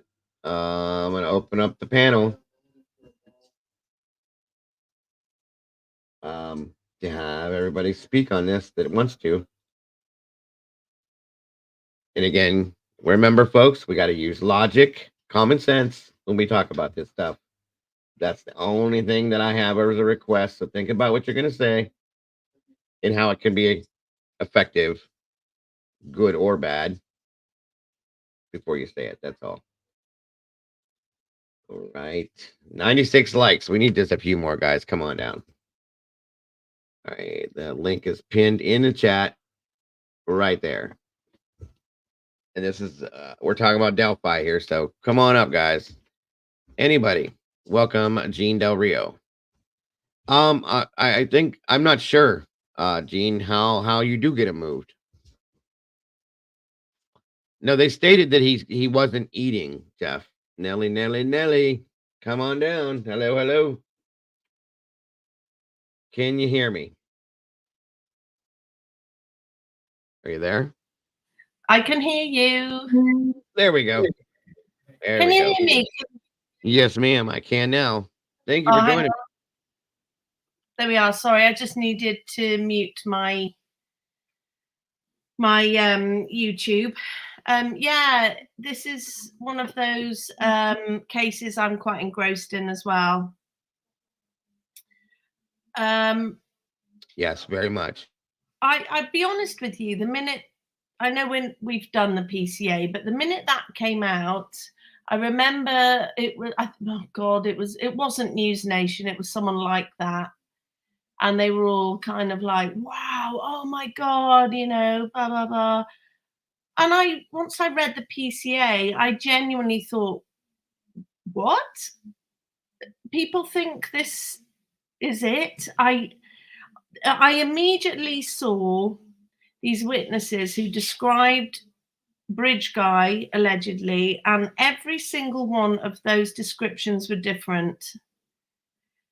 And since then, you know, you look at the cars, he had a Ford Focus, and the PCA is laughable. You've got law enforcement saying, we believe all of these cars the witnesses think they saw are very similar to Richard Allen's car. What, a purple SUV stroke, I can't remember the name, but purple SUV or a smart car. I think you're muted, Dago. Yep, that's right. I do. Yeah. Sorry about that. And then you've got, this made me laugh, you've got clad in black, you know, not clad, but one of the witnesses said dressed in black, 5'10"-ish, which isn't, I felt like it was a generic sort of description of a witness. You know, you look at the Idaho 4, clad in black, 5'10". Then we've got Richard Allen, apparently in a black hoodie, black jeans, black boots. Someone else said he had a black jacket. Someone said a denim jacket. Then someone described what they thought, you know, which was more similar to what Richard Allen had on, a navy windbreaker or something. Right. But the other interesting thing was that this witness, one of them said that he had brown to graying hair, but then said he had a hoodie or a cap on with, and they couldn't see his face. Exactly. So then you can't see his hair and you can't see his beard. So all of that was truly bizarre for me. And then this whole bullet, they've got no photographs, have they, of it coming out of the ground? The defense have been given no chain of discovery with the bullet. It's an unspent bullet. So I don't understand how you could make any kind of a justification where this bullet came from without it being fired from a weapon. Okay. You know, okay, yeah, maybe he held a gun, and they say in the audio you can, excuse me, hear a gun click. But my issue with Bridge Guy, I do think it looks like Richard Allen. It can, yeah. And I thought that too in the very beginning when he was arrested, until I saw another gentleman. When I saw who you mean. I know who you mean. An Odinist. When I saw him, it floored me. I'm not saying that that's him, but I'm saying to you and everybody else, it was real hard to say it doesn't look like him. Okay. They have some similarities between the two of them, him and Richard Allen both. Okay. The gait, see, it's hard to follow this video. That's why I'm playing it right now, because it's a looped video. It doesn't show the true gait of the way this person's walking, because it's being looped over and over and over again. All right. So body, like the frame of the body, it can look like multiple people. The hat. Okay. The hat is something that both people that we've talked about, and you know who I'm talking about, they wear these hats, but the other person seems to wear them a lot more often than I've seen or heard from about Richard Allen. Okay. So it's you know, it's, in my opinion, I've had a lot of people say that, and if you zoom in on this picture, which I haven't been able to do very well without it blurring up like that, it doesn't look, to me, I've seen other people's photos. To me, it doesn't look like Allen. That's me though. Okay. See, I do think it does. However, and that's okay. I'm not saying that you're wrong, and I'm not saying I'm right. I'm just saying, to me, it didn't, but that's just me, and I respect what you're saying. But I also think it looks like Ron Logan. Yeah. Okay. Right. And I think it looks like somebody. Go ahead. Sorry. No, that's okay. I was just going to say, I came into the case quite late, but I've done a lot of sort of looking into it, and I was quite shocked at Ron Logan's build and his gait. and I thought it looked quite a lot like him. But my issue, I agree with Jeff H. You know, I do think it looks like Richard Allen, but my issue is, how do we know that the audio belongs to that visual? How do We we don't. know? You know, We that don't. we don't know. How do we know that the girls were filming him walking across the bridge? He went on, and then someone else says, "Guys down the hill." Right. And here's the thing, real quick. This what Salty put up here, the BH, that's who I think it looks like, in my opinion. And Yeah, I know who you is, mean. Yeah. yeah, he is built a lot like what Richard Allen would be built like. But if you look at this picture, we saw what Richard Allen looked like the day he was arrested, the week that he was arrested. I mean, people can lose weight, people can gain weight, whatever you want to call it, okay? Body characteristics change here and there, but I'm telling you, I felt like I saw a ghost when I saw the picture of BH. I did. I was just like, whoa, hold on a minute. I personally, I'm not saying that you're wrong, Nelly, with the Logan. I don't think it's him. That's me personally.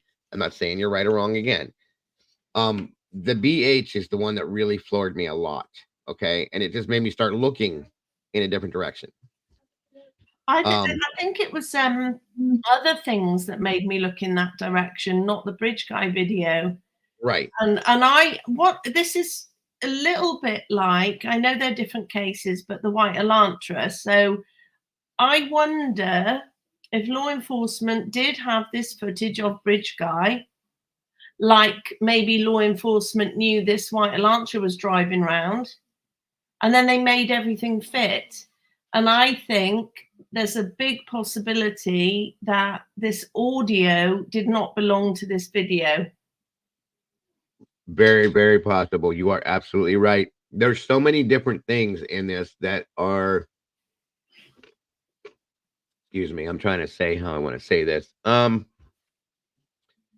We know with computer technology at this point, okay, how things can be adapted, changed, reconfigured, whatever you want to call it.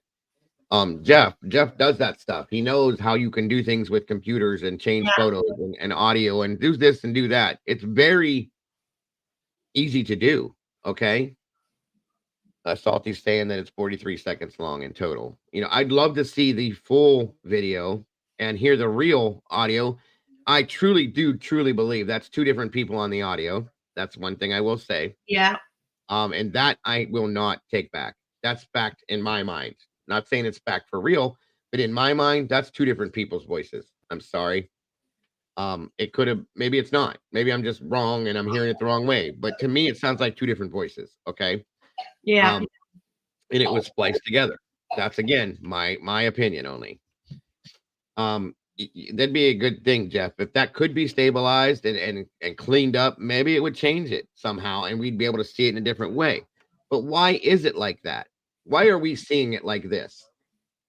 Yeah, what are they hiding from us? Thank you. Why does it have to look like this? Why is it, right? Why are we getting just a little bit of the audio? Why do we get this looped video? Why don't we get the real, you know, granted, I get it. Maybe it has something to do with the case. That's fine. That's dandy. Then why did they show us this? You know, don't you find it really suspect that all that, I'm sorry, it was staging. You know, they said initially that there was staging, then they backtrack a bit, and it could be that branches fell in that way. I'd call BS on that. Why, if somebody went to all that trouble of staging, did they leave a phone at the scene? You're right. No, I understand. Absolutely. And that is a good question. Kel's just said maybe the killer wanted to look like someone. I mean, it's possible. It's possible. Mm-hmm. Okay. And like I said before, I'm not saying that Richard Allen is not the responsible party. I'm not saying he's not involved, but I'm saying, in my opinion, there's other people involved in this. Hey, if he is involved, he's at the bottom of the totem pole in this, and that's why he's in the position he's in. Okay. I've just noticed something that I've never noticed before, and I'm really sorry. I bet everyone else has. But look at the right leg; it's got a tear in the knee. The jeans, you mean? Yeah, isn't that a rip? That's a hole. That's a rip. I've never looked at it. I'm too busy watching the loop on the gate. It could be. Yeah, it does kind of look that That way. is a rip in the jeans. Sorry, I hadn't seen that before. You're Maybe, talking about on his right leg. yeah, Our or left. maybe it's a shadow. I don't know. I But mean, it could be. this is my issue with Richard Allen. Okay, he would have to have got those girls on his own down the hill. Okay, not saying that's impossible at all, but I don't believe that this crime was not staged. I did a video on horning. Now, the 14th of February is an Odinist celebration of horning. And you've got Abby, who's got horns, allegedly, at the crime scene. And it is an Odinist ritual which celebrates, Right. Can't Yeah, remember exactly now, but I went into quite a lot of detail. And Abby was positioned, sticks or no sticks, like the hanged man. Well, and you see, here's where my issue is with this. You're right. The fact that one of the victims was wearing the other one's clothes, the other one was unclothed. The way that the sticks were positioned, the way the bodies were positioned, and I got so angry. I heard a specific person who I'm not going to name, and a couple other people go along with that, state that that's a coincidence that those sticks just fell that way. I'm sorry, but that's bullshit. Coffin Dapper said it. I know that much. I know, and that's why I wasn't going to say the name. I'll always say her name, so you didn't have to, Dago. I'm sorry. They just fell that way. No, that's ridiculous. Of course it is. And law enforcement said initially I think they were quite alarmed at the horrific staging that went on.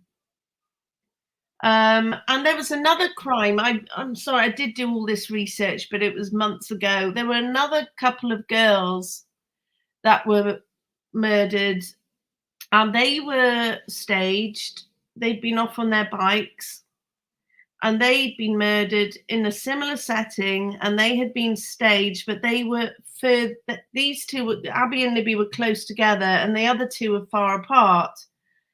And I wonder if they're connected. I really do. I'm going to look into that again because I can't remember exactly what happened, but it wasn't too far away. But yeah, I just think that, listen, Richard Allen, if he's Bridge Guy or not, but Richard Allen admitted he was there that afternoon. So somebody may have had a visual of him that resulted in a sketch.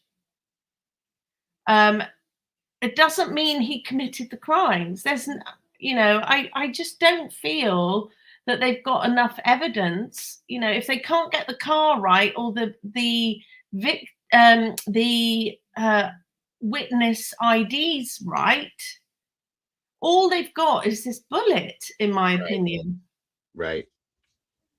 And this bullet, the police have said, they haven't got photos, they haven't got the chain of discovery is missing. Right. And that bullet could belong to anyone's gun. Anyone's. Yeah. It's a pretty standard gun.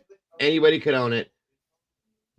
So coincidentally, Richard Allen owns this gun. The bullet did not, like I said, it was never fired from the weapon. In turn, you cannot trace the markings from the weapon it came from. It just is a coincidence that he owns the same gun that this ammunition works for. Okay. Apparently, it's a very common gun. I don't know much about guns, but I've got to mention War Eagle there. He says correctly, they did not even take those sticks into evidence.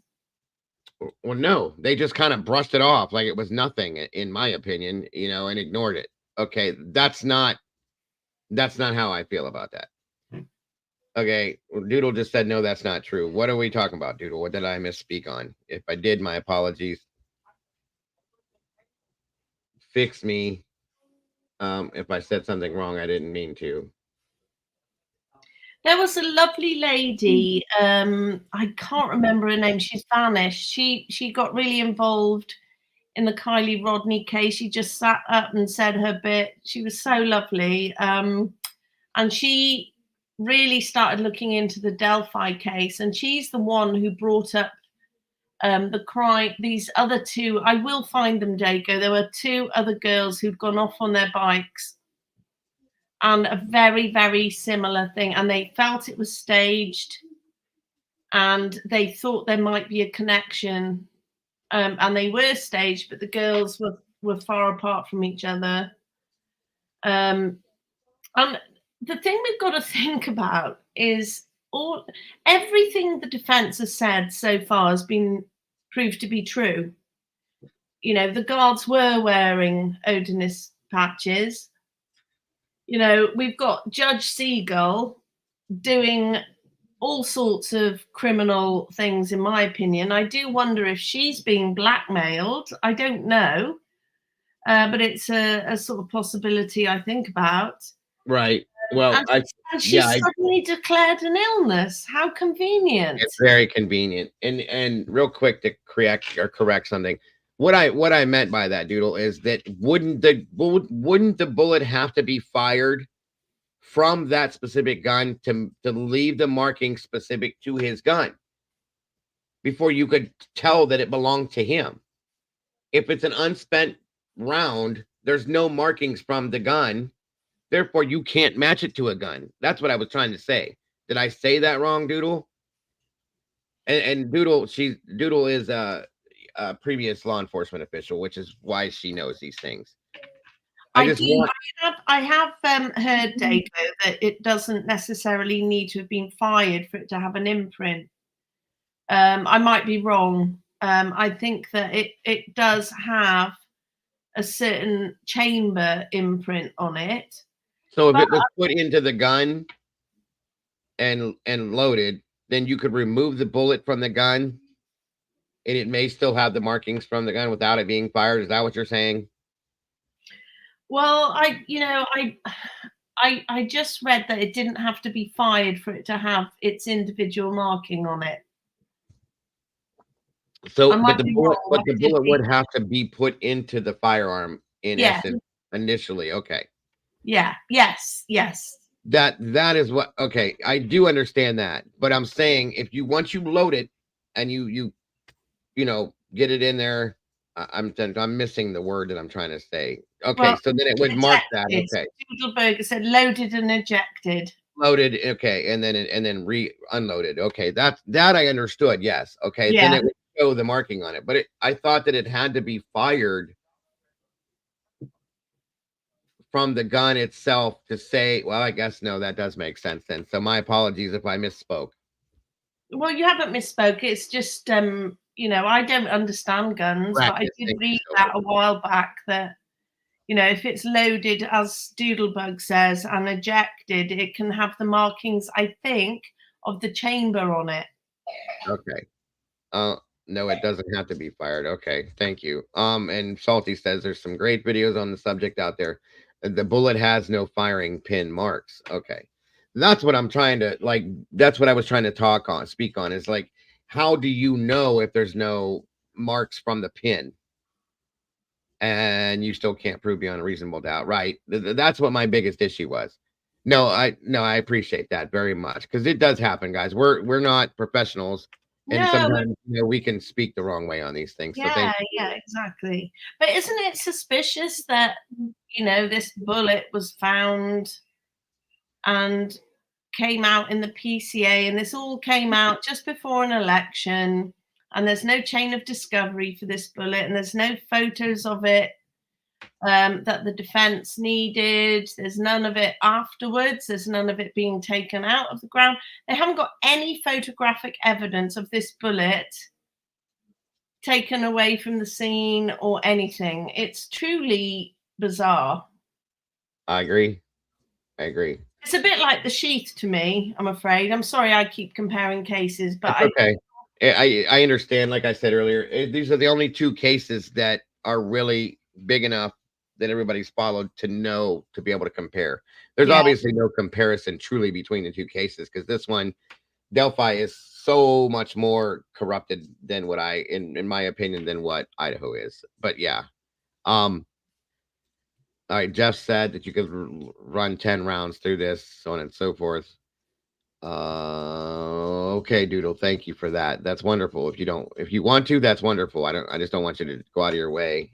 Um, and then Jeff again said, I think the major part of the scrapings on the bullet come from the ejecting of the bullet. Basically, the bullet takes the side exit instead of the front. Yeah, when you dislodge or unload the gun. Right. Now I understand that, Jeff. Thank you. But here's the thing, and here's my question for this. If I don't want to stick to this gun thing too long, but yeah. if you load a gun, if this gun is a standard issue gun, everybody has it, it's very common. You load this gun, okay, and then you unload this gun. You unload the round from the gun, and it's just like 300 other guns. Are the markings going to be the same on every bullet you do that with? Or are they going to be slightly different because they're each slightly different in that way?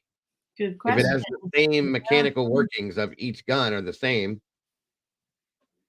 every gun has its own markings left on the bullet. Okay, that's where my question was. Thank you, Doodle. But also, if you're sorry, I know you don't want to go on about You're the okay. gun, but No, go ahead. if you eject a bullet, are those markings particularly strong? Well, it says I think that's what Doodle just said, that each gun has its own specific marking. So when you eject that bullet, it's going to show like it's almost like, how can I explain this? When you put it in the gun, load the gun, and then you rack the gun, okay? It's going to put pressure on the metal from the inner workings of the gun in different points. Like specific points of that gun are going to touch that bullet. When you unload the bullet from the gun, then those markings are going to be left scribed on the bullet itself. That's what I'm guessing Yeah. with the Okay. that gun specific. Okay. So if you go and you, I guess, take another bullet, another form of a new fresh one, you load it into that gun and you rack it, and then you go back and put both of those bullets under a microscope. Boom, they're going to match identically. That tells me that that's how they figured out in their opinion that gun came from just that gun. You see what I'm saying? Okay. Yeah. It's So almost that's like probably your foot going into a shoe. Your foot is going to shape yes. the Yes. shoe Or according or to your fingerprint. foot. You know what Right, I like mean? But it's probably a bad analogy. But you know no, what? but like Red just said, pretty much like a fingerprint. The gun Yeah. leaves a fingerprint on the bullet. Yeah, Yeah. that's a good Yeah. way to put it. Thank you, Red. And Duke said it's because of the barrel's rifling. Its barrel has different rifling because you can't. It's not an exact science. When you machine the barrel of a gun, it may be off by just an eighth of a millimeter, or this one's off by two millimeters this way, that one's off by 5. So each gun barrel is going to be just a little bit different because it's not an exact science when they machine the barrel and the inner workings of the gun. It's going to be a standard build, okay, based on a blueprint, but each piece may be off just by this much or that much or this much or here. You know what I'm saying? So each one's just a little bit different.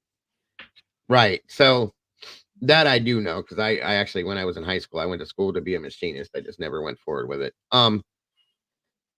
So I don't know how you'd feel.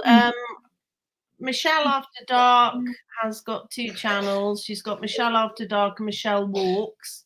Yes. Yes. I don't watch her Idaho coverage because she's on a different wavelength to me there. But I did watch her Delphi coverage, and she did a close up, the best she could, of Bridge Guy's face. So I don't know if you wanted to show that because that's quite interesting. And I don't understand the difference between Michelle Walks and Michelle After Dark, but one of her videos does show the best she can of a close-up of Bridge Guy's face, and that's quite interesting. Okay. Obviously, I can't drop a link here. I have got to just nip off. I'll be right back. No problem.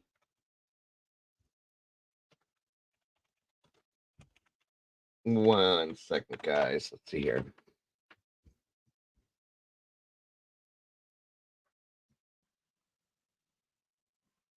Hold on.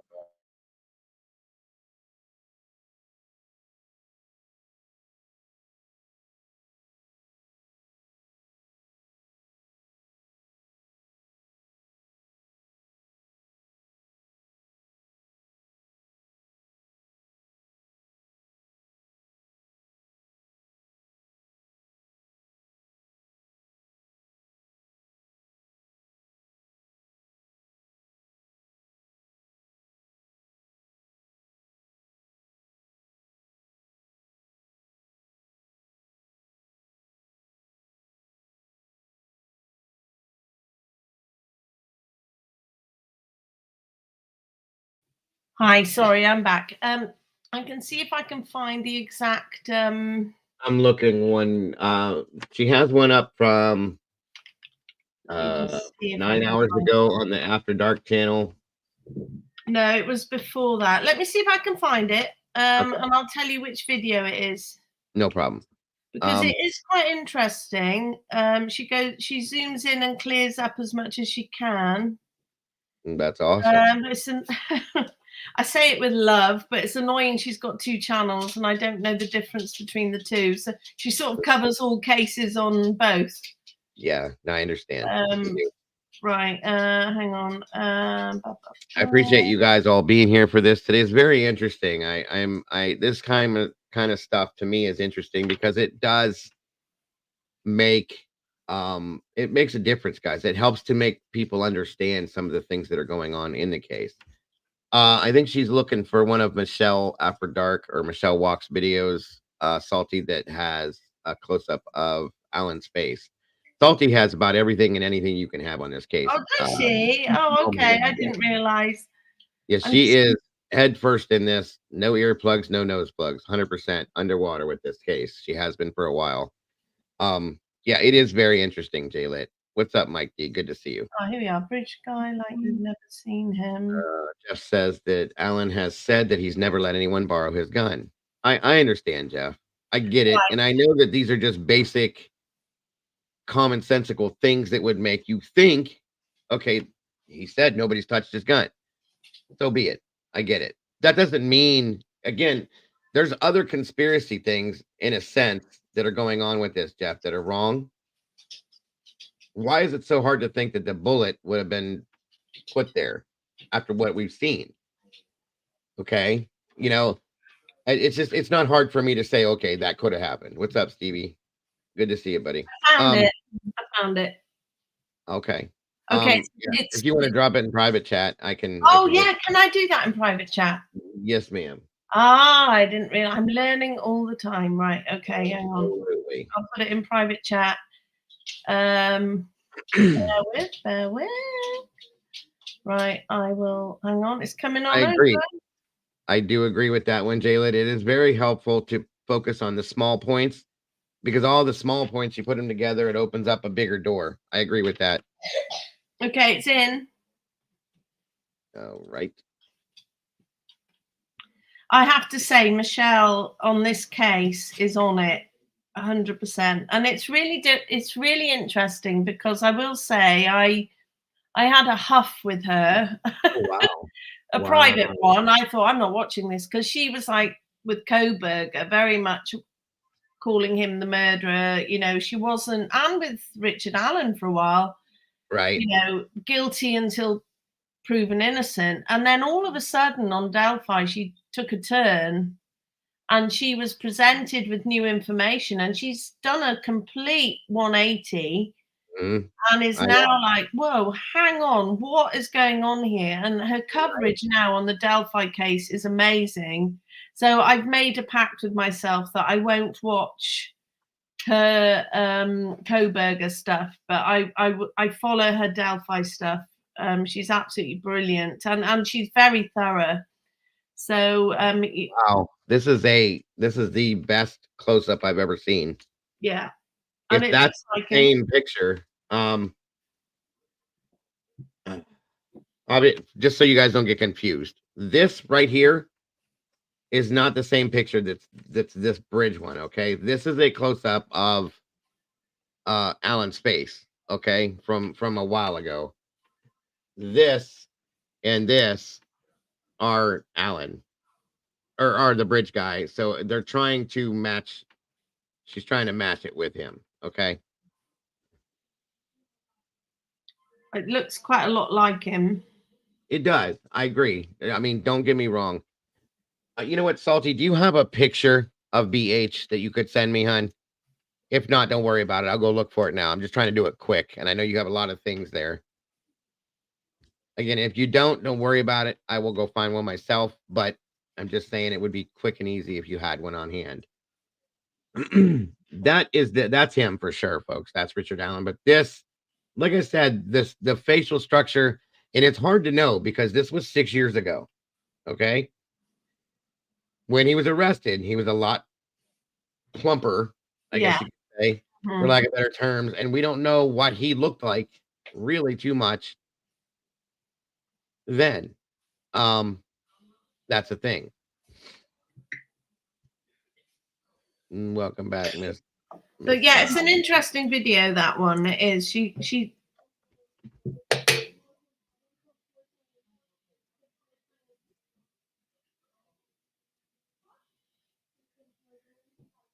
Wow, she did a good job with this. Very good job. But I do stand by, he might be bridge guy, but I'm not convinced he did it. Right, he very well could be. I'm not saying that he's not by any means. If you look, okay, like for instance here, there's points like when I've looked and analyzed at videos of people's faces and stuff, I look at points like the distance between the nose and the lip. Yeah, see, look at that nose there. Look at the nose. Right. This is hard to look at here, but the nose is very definitive. You can see how his nose goes, right? And then you look at the distance between the top lip and the nose, then the bottom lip to the chin, the jawline. All of these things is what I look at when I analyze photos. Can a mod tell Dago I want to send back chat? Just click on the link, Brian, as if you were going to come up here. It'll bring you to the backstage, and then you can leave a back chat. Okay. That's all you got to do, buddy. So yeah, I see. It's hard to look at this. This other picture is a little bit blurry, but hold on. See, I personally don't think bridge guy is the other guy you think it is. That's understandable. However, I do think the other information we've got about Odinism and the Odinists is with the crime scene that we know of. Is how can that be coincidence? I agree. You know, they say, oh, there was one lady who was like, oh, these sticks that, you look at Odinism, they mean nothing. It doesn't mean that the sticks, one stick didn't roll slightly one way or the other, but I don't believe those sticks were placed on top of Abby and Libby to try and hide them. Right. And why would you do that sort of asterisk shape if you're trying to hide a body? And the way their limbs were arranged. And the other thing that was interesting with what I found out about Odinist sacrifices back in the day, nowadays, modern day Odinists, they offer alcohol and other harmless sacrifices. But back in the day, they would, sorry, trigger warning, but they would drain their victims, and then they would contain the blood in a bowl and spatter it on the victims and around them, and that is part of the crime scene. There was splatter all over Libby. Right. And Abby had no blood on her other than the wound on her neck. Right. So it's not just about the F on the tree or the way the sticks were placed. It's about everything else that was going on. And I do feel, I'm sorry, this is purely speculation, but if Richard Allen was some weird pervert, would he, unless he was an Odinist, why would he go to all of this trouble and dress Abby and Libby's clothes? I mean, that's weird. That's weird in itself. Why would you leave one naked and dress the other in Right. clothes? And that's yes. And here's the other thing too, is this guy has a job. He works at a pharmacy. He has a family at home. When the time that it takes to go do something like all of this, when did he have time to go do this, go home to his family without them being alerted to the scenario? And why? What's motive for this? exactly. Okay. Another scenario. What is motive for this?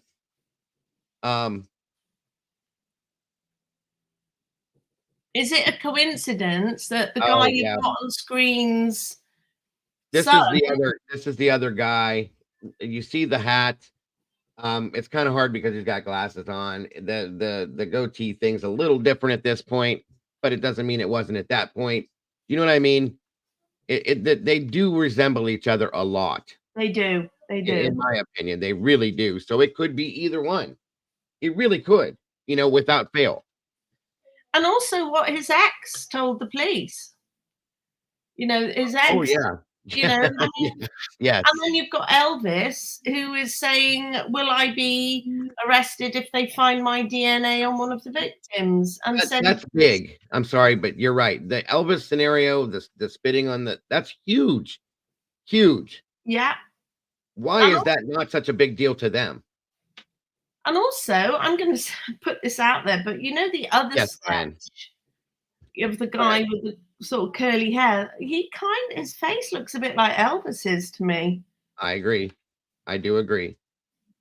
And we know that these sketches aren't like on point. You know what I mean? So I do feel the other sketch looks a bit like Elvis. However, I'm a bit skeptical with sketches. But the other big thing, and again, Michelle brought this up, I'm sorry if I'm wrong, I think it's the PCA. They say that they believed that Richard Allen parked at the old Farm Bureau building, right? Right. So everyone assumed it was that what's it called? The other the other building, oh God, I've gone blank. The building where they've seen all the cars just beyond. Oh God. Oh God. I can't think of it right this moment either. I'm sorry. Hold on. It's on the tip of my tongue too. I'm glad you can't, because I feel stupid. It's the the criminal. Come on, guys, chat. CPS. CPS. Thank you, Salty.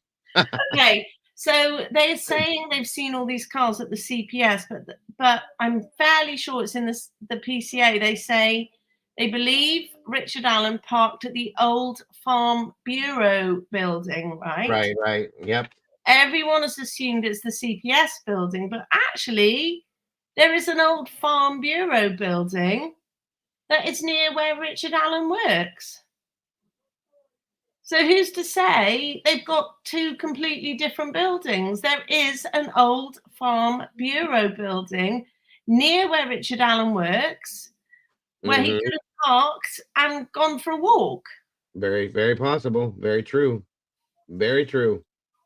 So they've got two buildings going on here, as well as different cars and different witness descriptions. Absolutely. And also, you've got the guy you just had up on screen. Is it a coincidence that his son was dating Abby? No, and that's one of the big deals that I had with this scenario. Okay. That there's too many quote unquote coincidences. Okay. There really are. I'm just saying.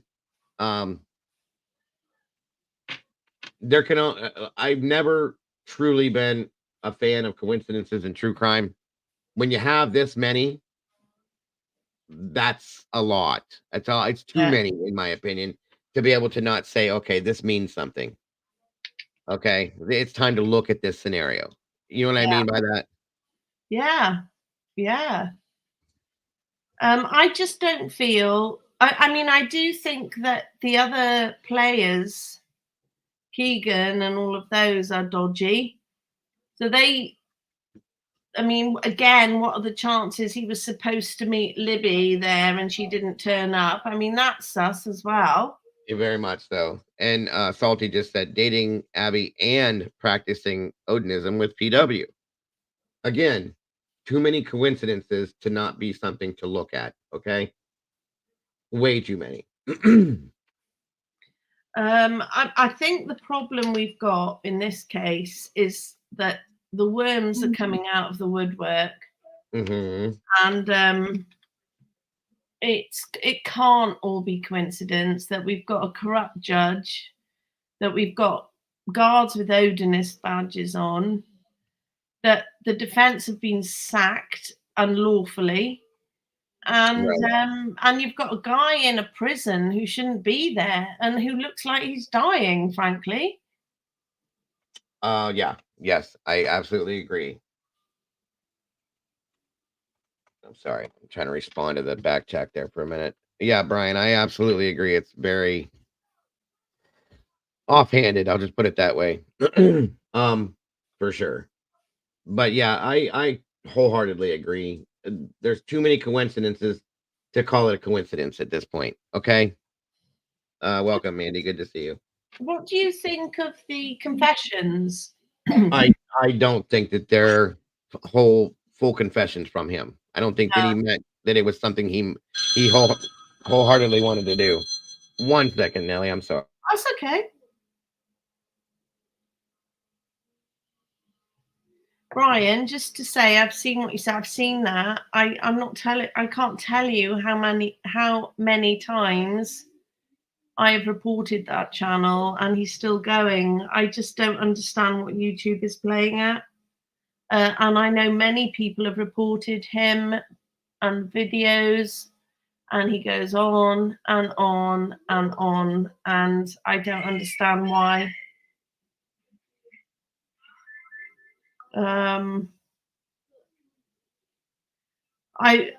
Dinky is another one. You know, we've reported and reported and reported, and nothing gets done. I got an automated response from YouTube, and that's as far as it's gone. I don't know. They just don't seem to care. Stevie, I'm not sure. The thing is with copyright, I feel like he's kind of doing it the right way. He's doing the fair use thing where you kind of chat in between and then play a clip and then chat, you know, like the rest of us do with other videos. But I just don't understand how so many people can report this person and nothing gets done. I've chosen now not to look anymore. I had a quick look. Say that. I did have a quick look. I just see the rantings of a deranged person, and I just feel he's best left to it. I don't know what to say about him. He's obviously insane. But Brian, I swear to God, one night I spent quite a long time reporting throughout the videos bullying, harassment, bully, harassment, reported the videos, reported the channel. I got an automated response and I've not heard anything back. So now I'm just kind of, no, we're not, Miss Smith. We're talking about a certain detective, an alleged detective, but I don't know. I just think if YouTube aren't going to do anything, I'm not giving All him right, my I'm time. so sorry about that, folks. Just not Go giving ahead him with my what time. you're saying. I didn't mean to interrupt. No, that's okay. We still But there? yeah, I was just saying, Brian said we ought to There we report go. him. I've done nothing but, and there we are. I'll leave it there, but nothing's being done. So let's carry on. You're right, Salty. Let's carry on with the Delphi case. Yes. I'm sorry I had to jump out there for a second. No, that's okay. I didn't even get to hear what you guys were saying, so my apologies. It's okay. It's not important. It's only the troll. Oh, yes, no trolls. We need to pull out the spray. No, the channel, the troll channel. So. Okay. Yeah. Gotcha. So no, we can move on from that. It doesn't deserve our time anyway. That's what I'm saying. I'm not even going to give any respect to that. That's no big deal. Where was I at? I was going to show you guys something as well that goes along with this scenario. Oh yeah, Dinky. Sorry, Dago. Can we share Dinky's link? Yeah, please do. Please do. I always try to. I can't, but could mods share Dinky? Yeah. If you guys could drop Dinky's link to his channel, guys, please do. And go check it out, guys. He puts out some great stuff. I love it. Thank you, Dago. Absolutely. Always. I'll do it on mine when I get back up there. Absolutely. As well as Nellie's Beyond the Pale. Please drop those links as well. You guys aren't going to be disappointed, I'll be honest. Oh, thank you, Dago. Yeah, so that's where I'm at anyway with Richard Allen. I just think the thing is, the more this carries on and the more we're seeing, the more I feel he's innocent. So the prosecution are doing a terrible job. Absolutely. For those of you that were not familiar with the scenario with Elvis, okay, I'm just going to read this to you guys and give you a little bit of an insight into this. Thank you, Brandy, for that. There is the link to Dinky's channel, guys. Please check him out. Show the love. You'll definitely be super. Dinky's great. I love it just as much as Beyond the Pale. I love it too. So again, guys, here we go. I'm just going to read this part of this to you guys so you understand kind of what we're talking about with Elvis, okay? Joyce reluctantly recounted to Ferenczi and Murphy statements that Elvis had made to her in the fall of 2017. According to Joyce Moffett, sometime in the fall of 2017, Elvis Fields moved in with her, Joyce Moffett, of course, following the death of her boyfriend. Joyce recounted the following statements that were made by Elvis to her in her kitchen in October of 2017, at a time when they were living together under the same roof. I am in a lot of trouble. I am going away for a long time. I was on that trail and that bridge with those girls when they were unalived. There were 2 other people there with me when it happened. I spit on one of the girls after they were unalive. Emphasis added. Now, why is this not a big deal? But they make a big deal about what I consider to be a coerced confession by a man that is obviously being tormented in some sense and is not the same person he was when he was arrested. Okay. So not only did Elvis make the incriminating statement about going away for a long time, almost an admission of guilt, in my opinion. Why would you go away for a long time? What did you do to make yourself need to have to go away for a long time? That to me is stating that he's going to be arrested and go to prison. Oh my God. One more second, folks. I'm sorry. Everybody calls me at the same time. But also, this Elvis guy, as the cops were, I think, had they questioned him or something and they were walking away, he went after the cops and said, would I get into trouble if my DNA is found on one of the victims? How has this not been taken further?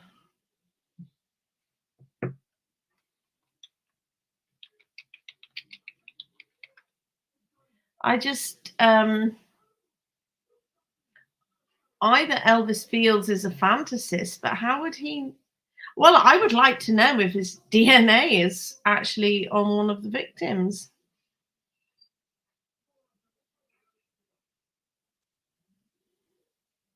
All right, guys. Sorry, that was Mrs. Dago, and she said once again, thank you for supporting us in this channel. Oh, hello, Mrs. Dago.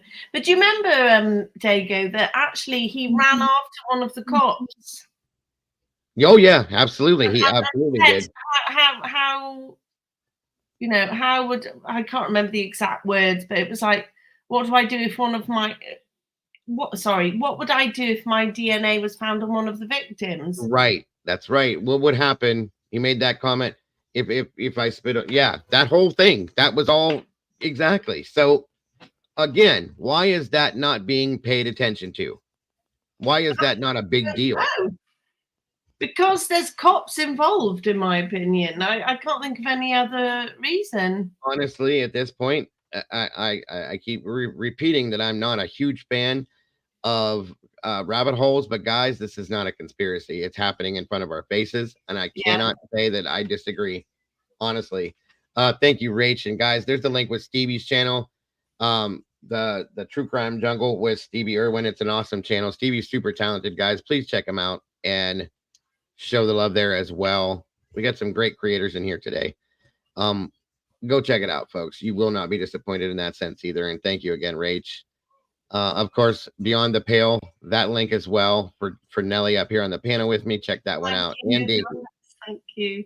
Always, always, always, always. And also, of course, we've got Brad Holder's ex. Now, I always take an ex with a pinch of salt. You never know if they're just out to create trouble. Right. But she wasn't really kind of dissing BH. She was saying that he was scared that a certain Odinist, PW, you know who I mean? Yes, I do. That they had fallen out over something that went wrong in the woods. And that BH said to her, you need to back off from this or you're going to get it, basically. Oh. So they've just ignored all of this. Exactly. They ignored a lot of things. Like I said, from the beginning, guys, when this scene was found, let's start there. When this scene was found, all the sticks and everything, the positioning of the bodies, the fact this and that, it was all there. Okay. When they walked up upon it, they brushed it to the side, ignored it, did what they did to process the scene, and move forward. Why was that done to start with in the beginning? Why? Any crime scene that I've ever seen, talked about, looked into, read about, any of it, everything in that crime scene is important, down to a leaf that's bent and broken in half, a stick that's sideways, a rock that's near the body. Every bit of that scene is important. Why was that pushed to the side? It doesn't make sense. And then you get all of a sudden, I mean, up until the PCA, I'm sorry to say the sheath, but it's like the sheath. Up until the PCA, there was no bullet. There was a whole lot of things. Yeah, right. And here's the thing. Think about this, Nelly. I'm sorry to interrupt you if I did. I finished. Oh shoot. Hold on, my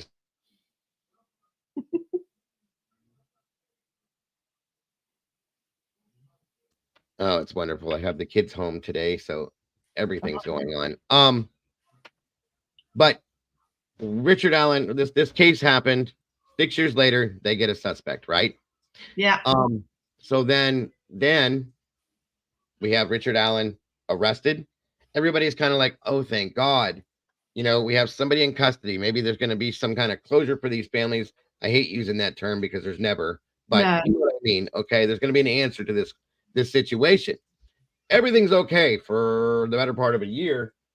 And then Richard Allen makes a statement about the Odinistic qualities or scenario possibilities in this. And boom, all hell broke loose. Every bit of it changed when that comment is made and these things come out. Why? That doesn't tell a story by itself. You see what I'm saying? Absolutely. And you know what? You've got this judge who asks the prosecution in court what they think. Like the prosecution has a choice Right. as to whether the defense stays or goes. Yep. I mean, it's and I'm sorry, the judge was ill on what, the 2nd of November, and now it comes out that she was sent on a urgent medical condition to the. I'm hoping again- that she'll once use it again- as an excuse to recuse herself. Right. And once again, we have another immaculately conceived coincidence. How about that? Yeah. Yeah. I know the terming is crazy, but that's what it is to me. Well, Dago, I agreed with everything you said earlier. You know, you've got Baldwin, who had photos taken of his photos. Someone he trusted was in his office. And yeah, okay, that was slightly negligent, but he was actually robbed. Yeah. And secondly, these crime scene photos had been leaked months ago. Court TV have got a whole episode where they're talking to someone who has seen the crime scene photos. Right. Why isn't that investigated? This is old news, you know. It's convenient, isn't it? Very convenient. And then someone unalives themselves allegedly over all of this. And now we've got a judge who's ill. I do wonder, she's either very corrupt or very threatened. And it could be either side of that. I absolutely agree. There's a lot of fear, in my opinion, that's involved with this for a lot of people. Why? Who and what is being, how can I say this? What is being protected? That's the way I look at this. Something's being, or something, or someone, or both is being protected in this. Yeah. Who and why? That's what I'm saying. One second, guys. I'm so.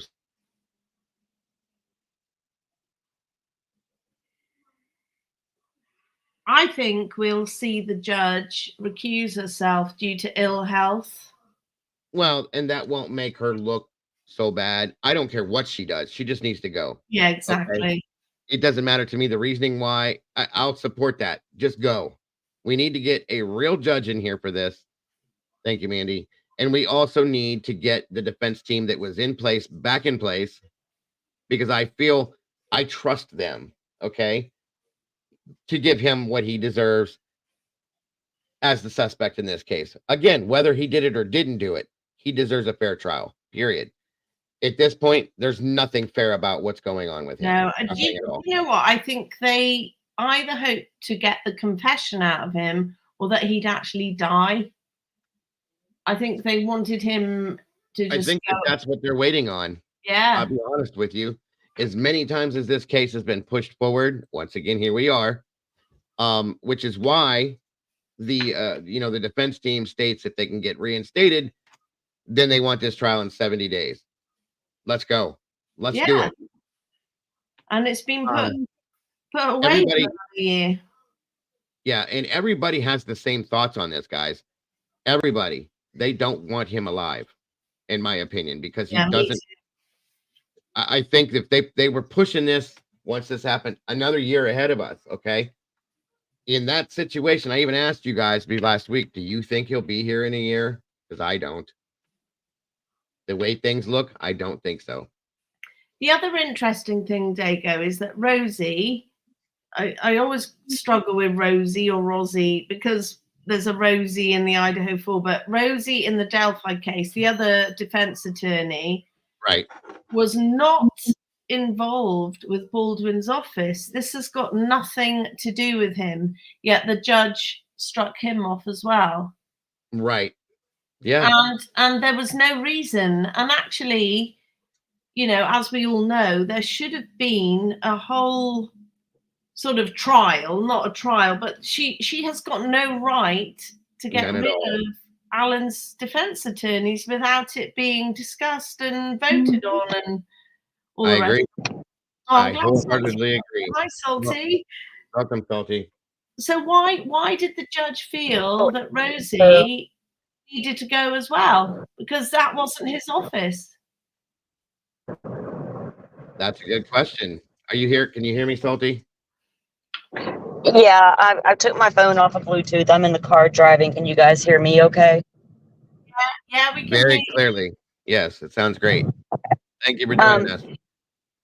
oh, you're welcome. Going back to the very first judge who recused himself, there was really no specific reason given, but he did Right. say that the bloodthirst for information was a problem, and that's when they kind of did the first gag order. And he Hmm. also made a statement stating that anybody involved in this case and an authoritative figure, whether it be the judge, law enforcement, investigators, whatever, he didn't feel like anybody was safe. So I know the judge had a threat, but I don't know the specifics on it. And then right after that is when he recused himself. So if you go all the way back to that, that's a red flag. Yeah. Yes, You it know, is. why would a judge be so uncomfortable with a case? He just wants to be off the case. That you can't even Right. handle a gag order and put in the media and everybody else at bay for a minute and, taking control of your courtroom. Instead, you I just agree. bailed out. So I agree. that's a, huge to me. And then this judge, her crazy antics. But I do feel like, people can blow off the Odenism. And like y'all know me, I don't go down those conspiracy theory trails unless you give me a really good reason. Sure. And you better bring me some good reasons. This isn't one of those cases. I've been following it since the day it happened. There's just been too much from the very beginning of this case that has led to where we are right now. And there's a lot of layers to peel back and, trying to get everybody there and on the same page as to why what you guys are talking about today is so important. It can be a couple of shows worth of stuff. You know Well, that. and Yeah. you're right. And one of the things I've come to the conclusion of, because a lot of people are not at the understanding that we are with this, I think I'm going to go um, this coming week after this weekend. I think we're going to go back to the very beginning, you guys, to 6 years ago and look at this the way it started and anything I can on this, put it out, pull it out, look at it, and start moving forward to get to the point that we're at right now so that it's a lot easier understood and things maybe will make more sense. And there's always something when you go back to the beginning that you can find that you did not see or that you didn't know. And a lot of people don't know a lot about this, Salty, and you know that. Yeah. Um, and that's why Certainly. I think we got to go to the beginning, start fresh, and walk our way back to this point and make some things make some sense. And then we can see more like what we're talking about right now will make a lot more sense to a lot of people. Okay.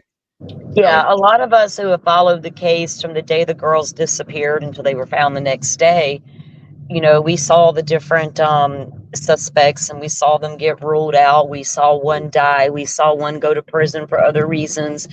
And then 5 years goes by and they're like Richard Allen. And we're like, huh, where did right. this guy come from? Where did that name come from? And what's the evidence? And then I'm with her. I read the PCA and I was like, I didn't get that when I read Koberger's. I'm just going to go on and say that. I was like, oh, I got probable cause here. Richard Allen's, I'm like scratching my head, Mm-hmm. but going back to the beginning, I think is important. I've done a lot of research on the case. I know she has, and you're getting there as well. There's a lot of great backstory stuff out there. Um, that can help everybody understand what we're talking about because it's not like, oh, this is a conspiracy and we got to bring it out there. There's an actual something going on. Yes. And it matters because I guarantee you, if this was happening to Brian Koberger, Sorry. the world would be on fire right now. That's right. And it listen, guys, she's absolutely correct. Thank you, Brandy, and bless you, Nelly. The things that we've seen happen in Idaho are nothing compared to what we've seen happen in Delphi thus far. And it's gone way, way further out than what Delphi has. Okay. There's the thing. That's why we got to take this back to the beginning. We got to make this open to everyone. This has to be seen and heard by everybody, you guys. This is absolutely, like she said, there is no hole. There's no rabbit hole here. There's no conspiracy here. It's happening in front of our faces every day. Something new comes out with this, and it is all real, folks. This is not, well, maybe this is going on, or maybe that happened, or could this be it? It's all here. It's really happening. So Yeah. That's why we have And to hit this like this. and I've heard the comments. Well, he's being housed at Westville as an intake. Let me tell you all about an intake facility. It is still a prison. It Yes. still can house maximum security prisoners, and not everybody just filters through there.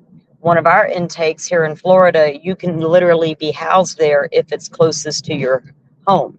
I know a CO over there. I know it's an intake facility, but I know they can also house some very hard criminals in the state of Florida for their lifetime if need be. So it doesn't matter that you see it as just an intake facility, it is still a prison. And he was That's sent right. there 1 month after arrest. And there is another adjacent county who already said, we have a county jail facility that can house and keep him safe. But the judges twice now have refused to let that happen. That's fact. And you have to ask yourself why. And why would you send somebody to a prison where 2 guards were allowed to wear Odinist patches? And why did the FBI put out a report on Odinism way back when? Why was a professor consulted about if none of this is true? And why did that professor just disappear conveniently for quite a long time? Couldn't be found, and then all of a sudden, oh, there he is. Yeah. You know, these things are all big issues, big, broad red flags to say, wait a minute, what the hell is going on? Okay. And like I said, the world needs to see this, not just this little corner of YouTube. That's why so many people are talking about this. And I'm not going to sit here and suggest that this was some sort of Odinism ritual gone down in the woods. I will venture to say that the person might have been somebody who wanted to be that, right, but didn't quite know how to go about it and achieve it. Twisted it. That's right. If there is a correct way to achieve that, I'm just saying I feel like it was sloppy. I'm with Nellie. Leaving that phone behind was that's kind of like everybody over in Coburger's like, why would he leave the sheath? Well, that was an accident. A phone underneath the body is a pretty big accident. Especially if she had it in her hand recording stuff at one point and you never noticed it. I mean, I'm just like, I'm baffled by the whole phone thing. But I think I'll I won't dwell too long on that one because I'll drive myself crazy with that kind of stuff. But yeah, there's just a lot of things that make you look twice at this case. Amen to that. That's fact. There's a lot. And that's why, like I said, I'm thinking there's a lot more people that are jumping on board with this, which is good because everybody needs to see this. And everybody needs to see what is going on. It should be. So in turn, I want to go back to the beginning, start fresh, show everybody how this went down 6 years ago, how long it took and why it took so long to get to this point, and what went on in that within that 6 years. And then boom, here we are at this point, and why we got to this point. I think that's very important to do. So that's what my plan is next week. Absolutely. This is one of my big issues, right? Okay, I wonder. We've got Bridge Guy, and then we've got this bullet. Where this Bridge Guy information came out much later, didn't it? Say that again. The Bridge Guy video and audio came out much later. It wasn't immediately after the murders. Right. And then just before the arrest, this bullet came out. So why didn't, if this was key evidence, key information, why was it never acted upon? I think it was swept. I think it was hidden, like buried, in my opinion. I'll be honest with you. I think a lot of this was buried. That's my opinion. It seems to be. They say that Richard Allen's statement the day that this all occurred, he did speak with the forestry division guy there, and he did tell them he was there, what he was driving, what he did while he was there, all that. Then that information was put.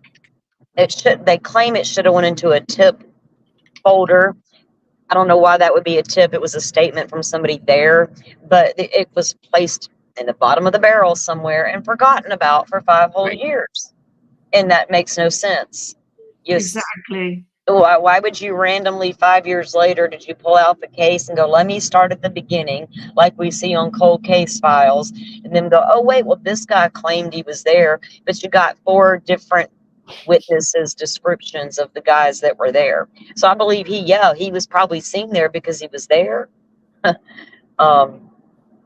You know, kind of like out driving around, you were there because you just said you were. So he did, you know, claim he was there, but I don't understand why 5 years later it's like, oh yeah, let's go back and look at this guy. And oh, remember that bullet that we found that day? Yeah, something's fishy. And all the stuff they took I from his absolutely house. agree. Is that all they've got?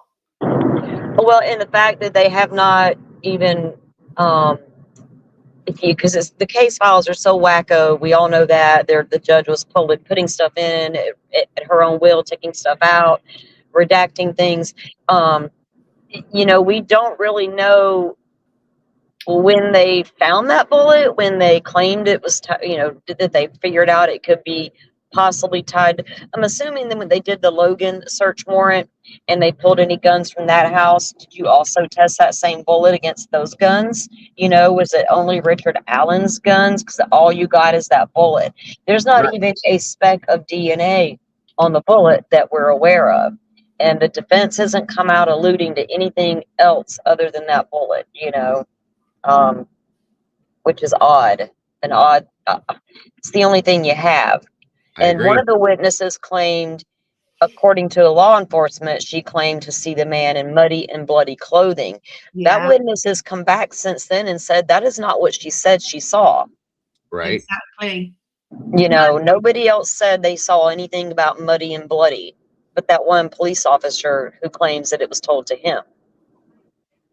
I feel that all they've got is this bullet where they don't have proper documented stuff. You know, they haven't got the right documents and the right chain of discovery for this bullet. Mm-hmm.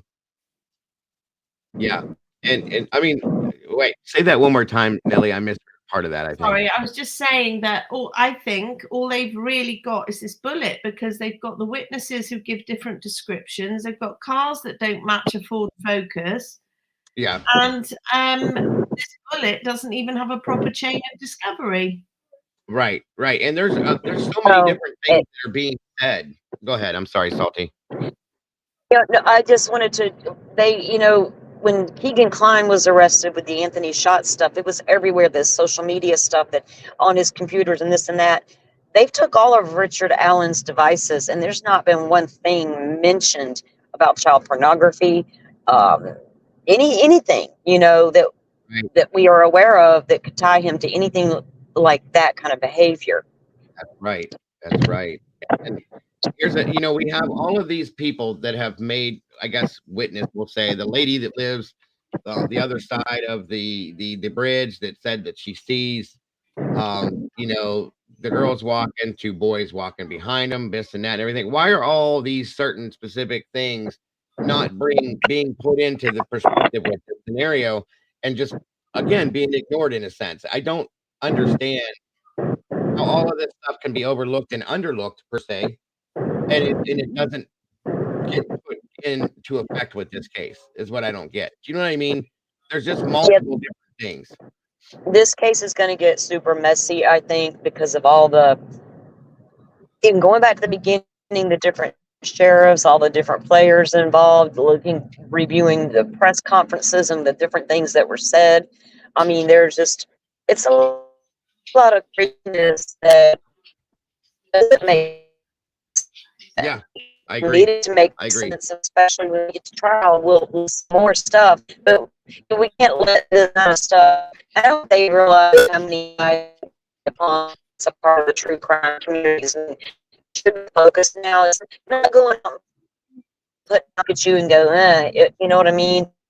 Yeah. If you're draw attention to the things that are actually going on in a good way, that's where you make your difference. And any one of you could be arrested tomorrow on crazy charges that you probably didn't commit, and then this happening to you. Again, we're not saying Richard Allen is innocent because we don't know that yet, but what's happening in the meantime to get to that point cannot be happening. No, not at all.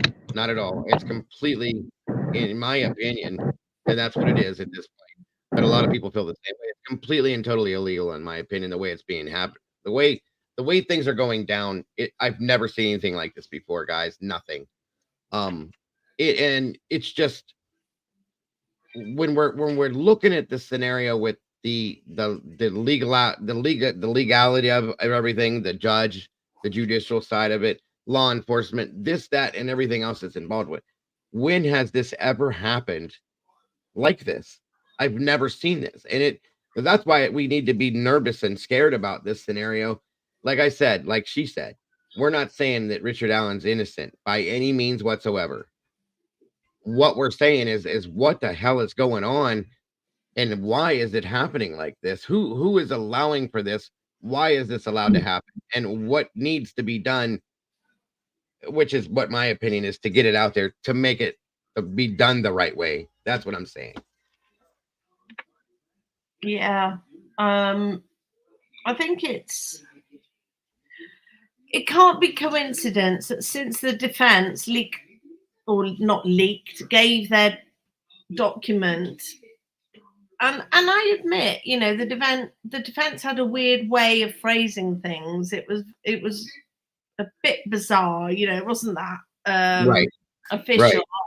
That struck me first. I thought, what a bizarre way of saying things in a document. But since that document's come out, the shit has hit the fan, hasn't it? Big time. Yes. Thank you, Salty, for joining us up here. It's okay. That's what I figured. I appreciate it. Love your input. And like I said, guys, and Nelly, I'm not saying I'm going anywhere. I'm just saying I appreciate your input as well. No, you're welcome. We're gonna be going back to the beginning, very, very beginning, to the day after when they find these girls, and going from there to get to this point, to try and understand how this all went down like this, why this all went down like this, and maybe there's something we missed, okay, that we don't know. People don't know anything about this at this point, and I'm just bringing it all I know Eddie, this is new to him. He's learning things every day. It's a big case, folks, and this is way, again, understand what I say this again and again and again. It's not this is not a rabbit hole. This is not a conspiracy. This is real deal stuff happening right in front of our face, period. And it shouldn't be happening. So that's why we're doing this. I'll tell you what I found interesting as well was that Richard Allen's wife has turned up in court when, he's confessed to her, and she's there, and you've got Baldwin saying to her, the world is watching. This isn't finished. The world is watching. If my I've got an ex-husband. If it turned out that he was arrested for this crime, and I truly believed after he confessed to me that he did it, I would not be in court. I'd be like, that scum can rot in hell. Yeah, I agree. I definitely agree. And I now, this is just my opinion, I believe what the defense are saying. I think he's been bullied. I think he's been coerced. I think he's confessed to keep his family safe, because the defense so far, what they've leaked, or not leaked, I keep saying leaked, but what they've said is true so far. I'm not saying everything they say is true. I tell you what, if my husband said I'd confess, and I saw the state of him, and then it came out he was made to confess, I feel for her. I feel for her. She must be between a rock and a hard place. I agree. I feel really bad for his family. I mean, God, does she believe he did it, or is she, can you imagine how she feels? He's confessed to her, but I don't think so, because I think his wife made a comment that they, when he made that quote unquote admission of guilt, she said that wasn't my husband. She didn't believe it was him. And that it was him in his right mind saying something he would say. Do you know what I mean?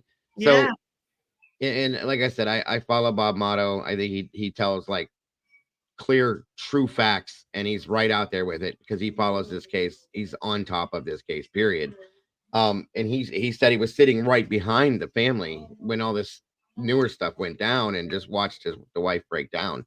I mean, that says a lot to me. She, in my opinion, knows this is wrong, that Yeah. he and feels that he is not responsible for this. So, that says a lot. I'm not saying, every wife or husband of somebody that is suspected of something like this is gonna be at some point on the side of their partner. Okay. But the way I that this all would has happened, I feel that I tell you now, if I thought for a minute my husband was, I wouldn't be supporting him, whatever.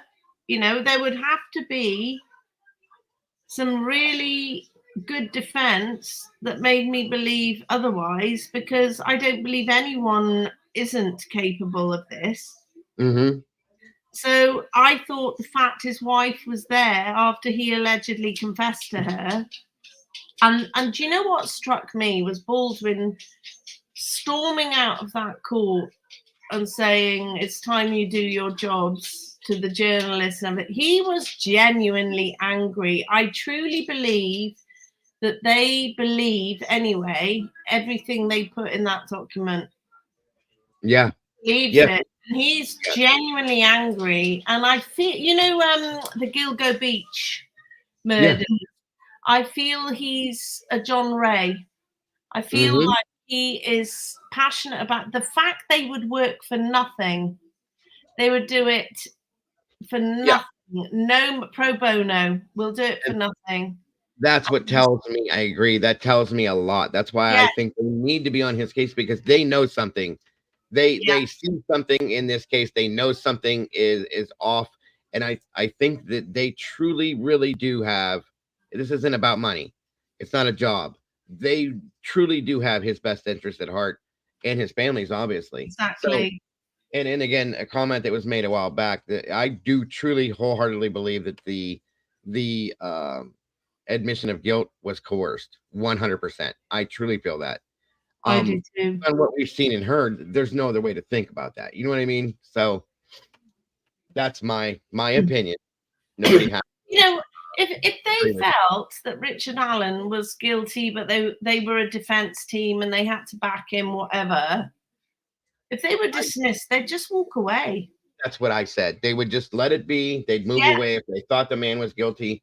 They would just move on with their lives. But that's what tells me they have a strong hand in this, knowing and feeling that he's not guilty. And obviously, if you're willing to go pro bono, which is a lot of money's involved in this, yeah, to cover and to defend this man, something's wrong with that. That says a lot. yeah, So exactly. That's how I feel. So there we are, Dago. I'll leave you to it now.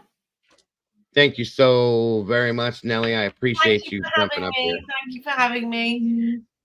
Always, always, always, always a pleasure. Again, guys, please check out Beyond the Pale with Nelly.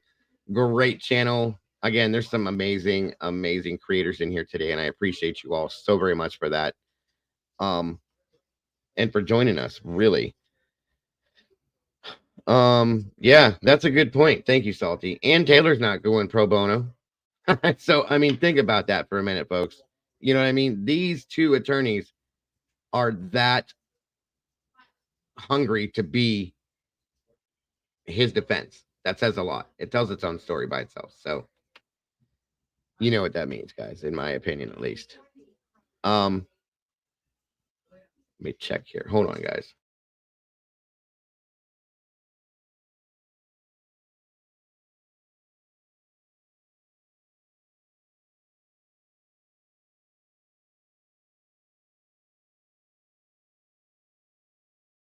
Okay, okay, okay. That's a good point, Broken Glass. I can agree with that for sure. Oh, always, Nelly. Always, always, always. Always a pleasure. Let me see here. Just making sure I'm not missing anything in this chat. Mm-mm-mm-mm-mm-mm-mm.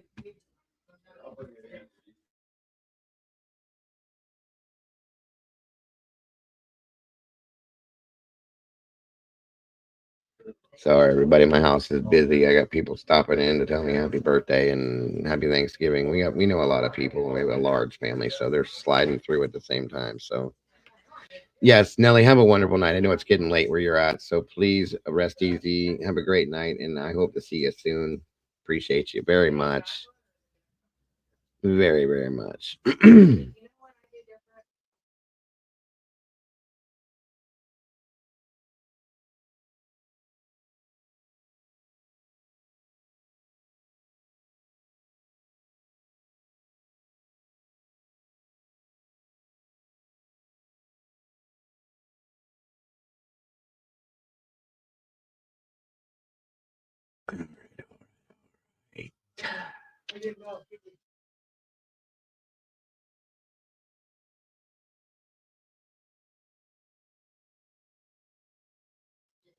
Oh, that's okay, Kels.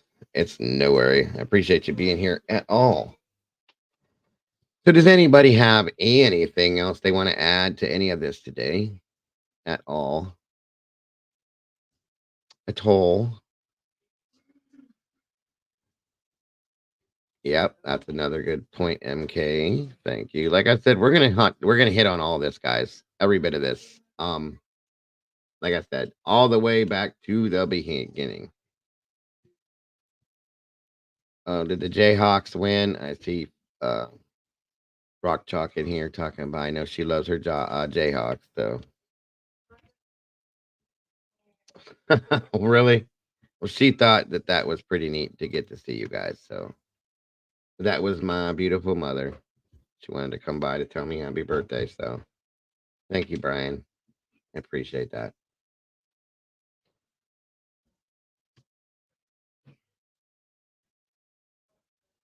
It's your birthday, Mandy. Oh my God. That is too funny. Took me a minute to figure out what you were saying there. My birthday was yesterday, Mandy. I am officially 49, the last day of my 40s, last year of my 40s. I'm sorry. My earlier comment is an important fact talked about by the locals. Which one, Murky? You've all been like quite a couple handfuls of you guys have really been putting in some input and some helpful stuff with this today. I really appreciate you guys. Yeah, I wish. I wish.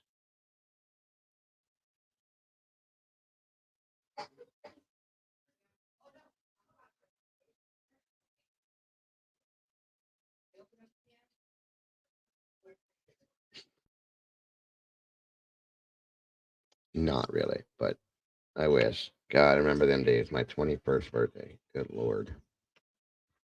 That was a rough few days. I'll tell you that much.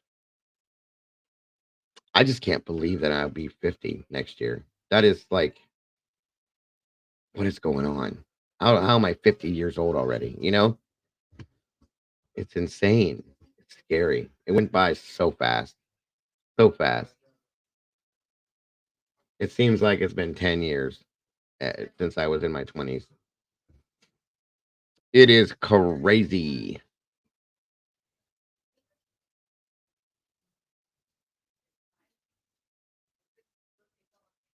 Okay. So does well, you definitely don't look 51, Nelly. I'm sorry to say, but you don't. Whatever you do, it's a great thing. Oh, don't say that. That don't say that at all. There's nothing ugly about you, and 48 is not. We're not old. We're only as old as we. Well, I shouldn't say that. I was gonna say we're only as old as we feel. Sometimes I feel 70. So there's nothing ugly about you. Don't say that. Thank you, Brian. It's all it is a little bit of hair dye, my friend. That's all it is. It's amazing what it can do, isn't it? Somebody said somebody was watching me with their husband, I guess, and their husband was like, "That's not the same guy. Do I look that much different, really?" I thought that was hilarious. I get it, Brian. I get it. You got reasons to feel that way, but I don't think you're old either, my friend. Oh my God, Mandy Joe. Seriously. Vaseline is a wonder drug. Wow. You guys kill me. Josie Joe, how are you, dear? Good to see you. I look refreshed like I had a face. It's just hair dye. That's all it does. I probably did. I'd love to have something done. I think I'm not washed out because the white with the gray washed me out a lot, and I think it just changed a lot for my face. Vaseline on my face. Okay. Never heard of that, but that's okay. I need some sun. That's the thing. I'm probably the whitest Dago you'll ever see in your life. I used to be quite olive complected, and I just don't go outside anymore as often as I should when it's hot. So, you know what I mean? I don't get that much sun. Yeah, I'm not a silver fox by any means. Even with the gray hair, I'm not. Ugh, no. I'm sorry to hear that, buddy. I hope it gets better, Brian.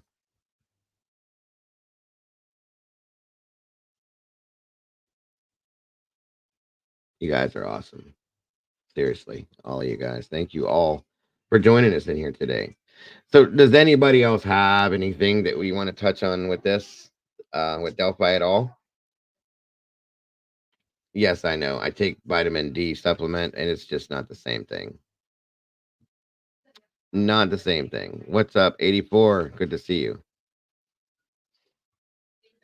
Great to have you here. Hope you had a wonderful Thanksgiving. That goes for all you guys. Honestly. It's Friday night. Yay. Maybe I'll start wearing makeup, guys. Darken my face again. I'm kidding. I'm not going to do that. Just saying. It doesn't look like anybody else has anything for this.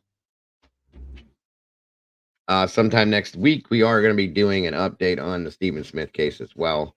That's coming too. Stevie said, I have a question about Frogger. What are Froggers? That's a new word for me. What are Froggers? Only Frogger I know is like the game from the 80s, Frogger with an F. What are Frogger? Nightmare. Hey there, how are you? What are Froggers? Somebody answer that question because I have no clue how. Twin flame Froggers. What is that again? Sarah said herps. Okay.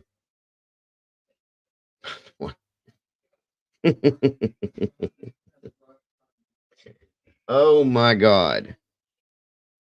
The people who hide in your house. What?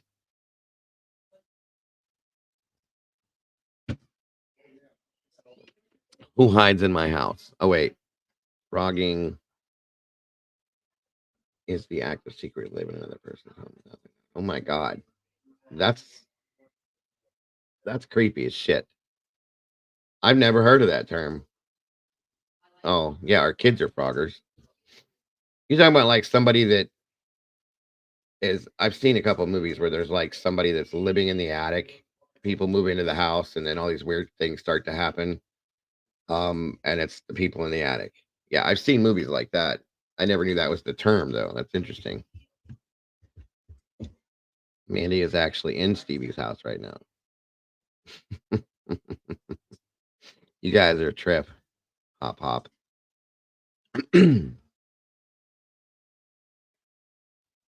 Has anybody ever experienced that before? That's crazy. If you're in my attic, good luck. That's all I can say. It's about 385 degrees up there because normal people remove those. Squatters, I've heard of. Yes. Thank you. Blah. Appreciate that.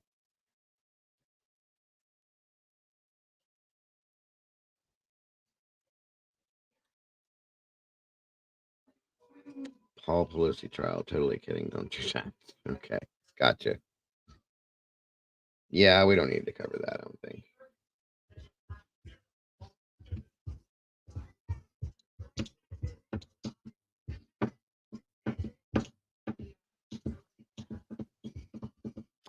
Milo is good. He's running around here with the little white self that he is.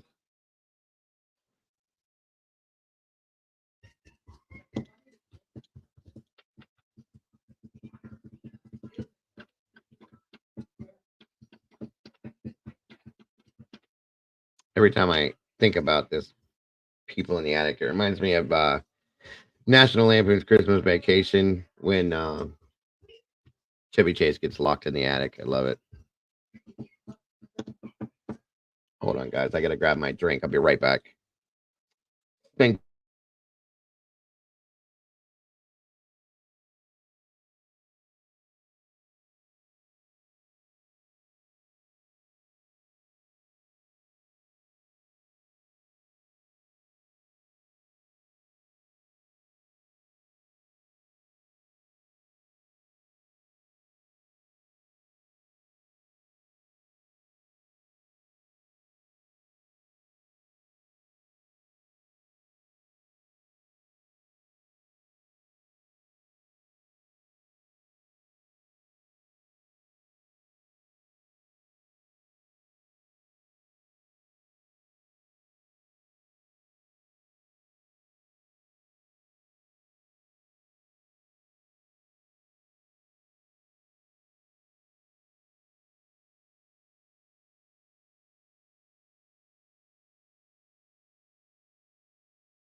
Right, I'm back. Sorry. Good Lord, I got a house full of people. Thank you, MK. I appreciate that very much. I just watched that movie yesterday, actually, Mandy. I love that movie. John Candy and Steve Martin. Great movie.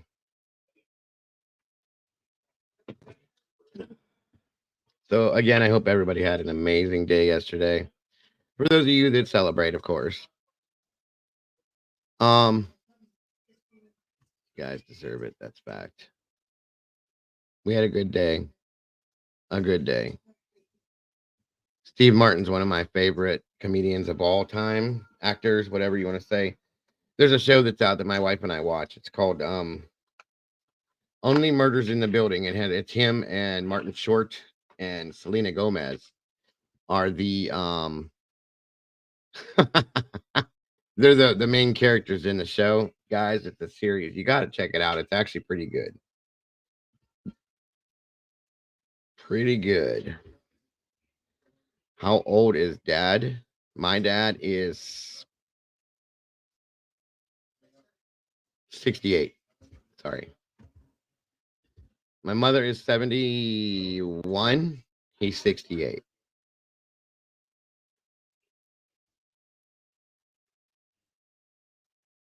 Yes, I agree. John Candy is one of my favorites. Chevy Chase, all of them. I loved them. That whole group of people that came from SCTV, Rick Moranis, they were all amazing, just amazing. My father? No, he's not confused at all. Why?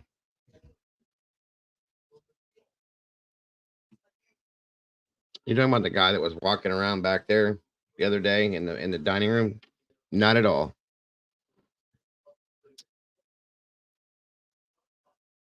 Five Nights at Freddy's. I just watched that the other night too.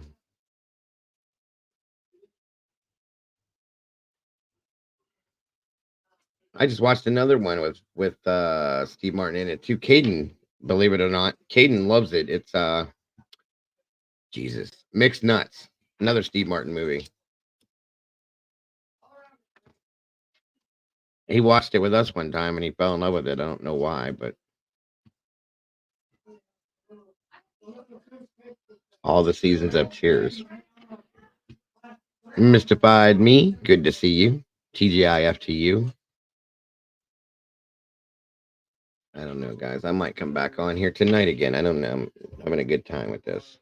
Oh my God, yes, Father of the Bride. Those are great. Anything he's in is awesome. To be honest with you guys, he kind of reminds me of my dad. He has all white hair, just like my dad. The only thing that's Roxanne, all of those movies, yeah. Steve Martin doesn't have a mustache. My dad does. That's the difference.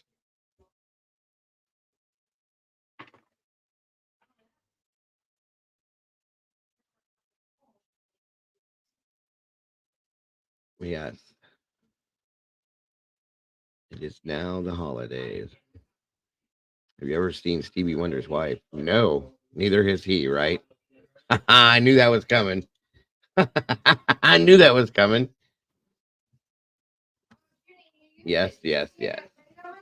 Cheaper by the dozen. Everything he's ever done is great. I don't think I've ever seen a bad Steve Martin movie ever. What the hell? Burt Reynolds on the playground. Oh God, never seen that. I'm sure my mother would love that though. She had a thing for him and Tom Selleck, Al and Patrick Swayze too.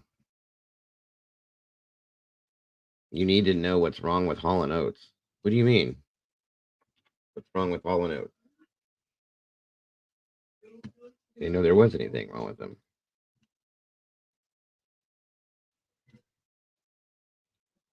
Have you seen Dolly Parton's Shoes, Dago? Nope, neither has she. I know.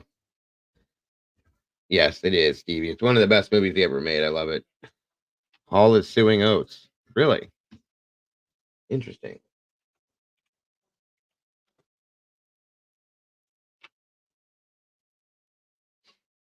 David James, my brother. Welcome back. Good to see you. Thank you so much for that, David. I do appreciate you so very much. Gifted 5 true crime memberships there. Let me see who they went to. If I could find them. 1 second here. I got to get back over on that side of things. Hold on a moment here. I really appreciate that, David, so very much. Phoebe Irwin was gifted a membership from David James. That's awesome. Congrats, Phoebe. Carolyn Miller, Shelley, Kate Pruitt, and Gina. Thank you so much again, David. I appreciate you, brother, so very much. That is awesome. Welcome back to the sauce. For those of you that were re-gifted, and for those of you that are newly gifted, it's great to have you in the sauce with the rest of the meatballs. I appreciate you guys so very much. Welcome to the club. Oh, yeah, definitely, Bonnie.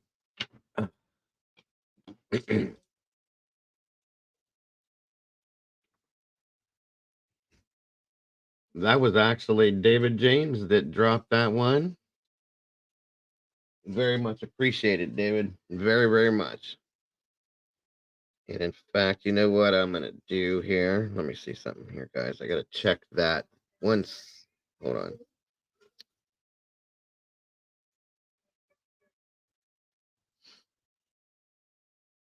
Where are we at here?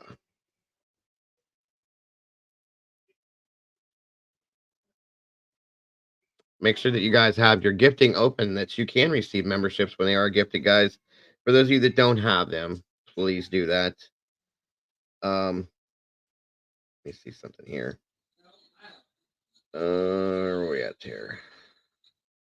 1 second. If you can.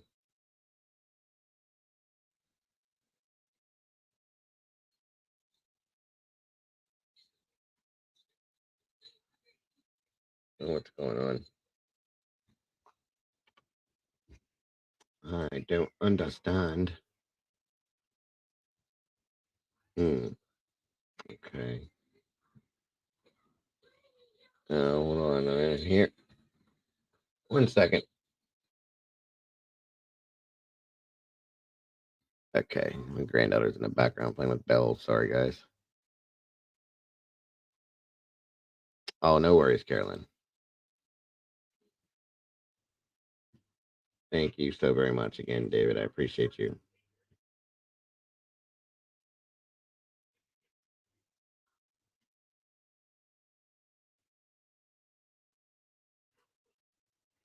I think that was pulled up a long time ago, Angela.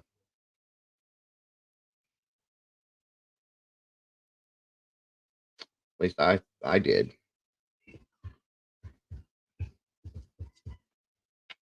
Hold on a minute here.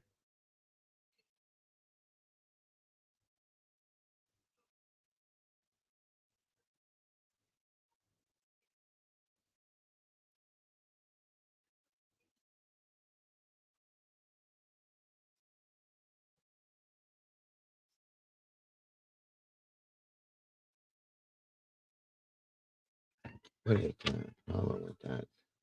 Give me 1 second, folks. I'm trying to fix something here.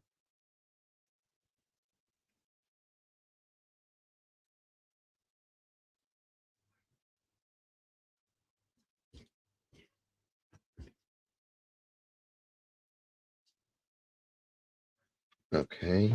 Let's see what happens with this.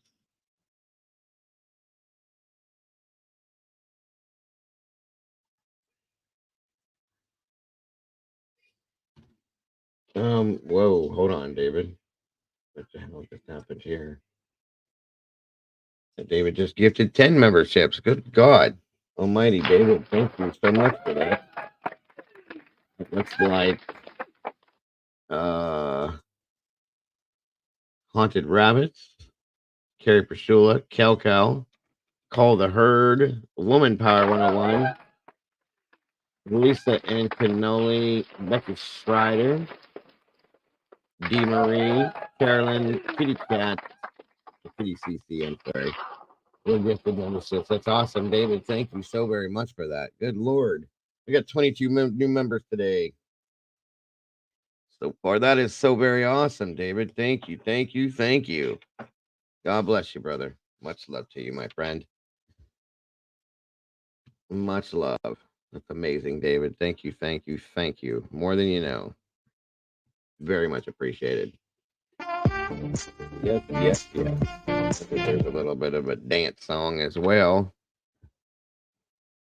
God bless, David. Really appreciate that, my friend.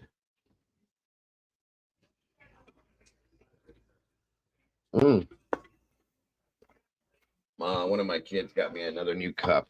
It's like my 5th one for my birthday yesterday. It's another Browns cup. Gotta love it. It's actually really nice. This is like painted leather material. It's so weird, but it's really cool. Really cool. And I collect. Oh, I know, David. You always have, my friend. Always have. You're such a good friend. Even before the channel, always have supported me. 1,000,000%, my friend.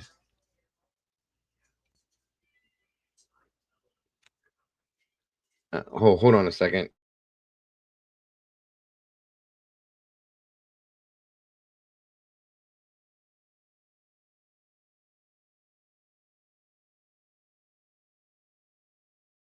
To show you guys a couple of the gifts I got from my that's why you asked me to look. Why I missed that. Well, again, welcome to the new meatballs. So many of you guys, I'm so appreciative of that. What was the reason? Beware of intel from private chats and Facebook groups. No need to email info. That's something worth. Hold on a minute. I'm going to show you guys a couple of things that my kids.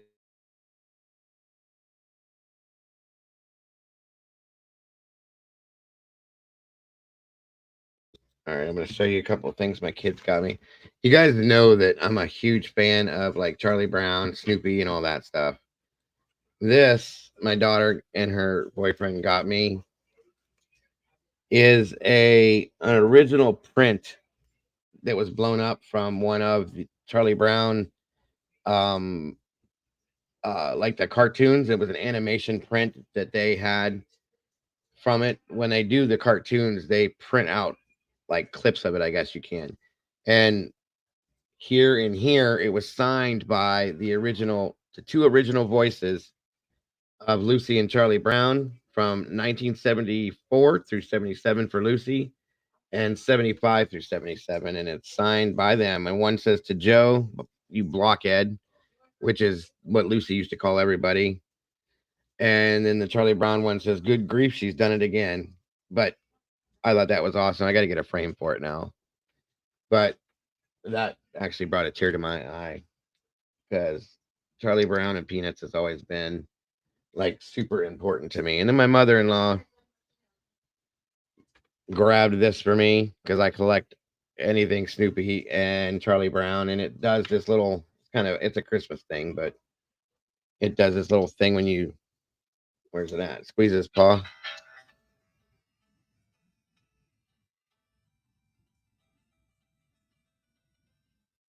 It plays that one of their songs and then it does that thing. I thought that was pretty neat. There's a fan blowing on it.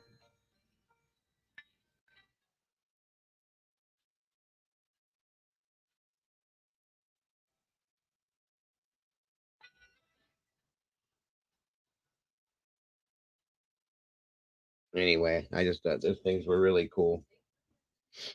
So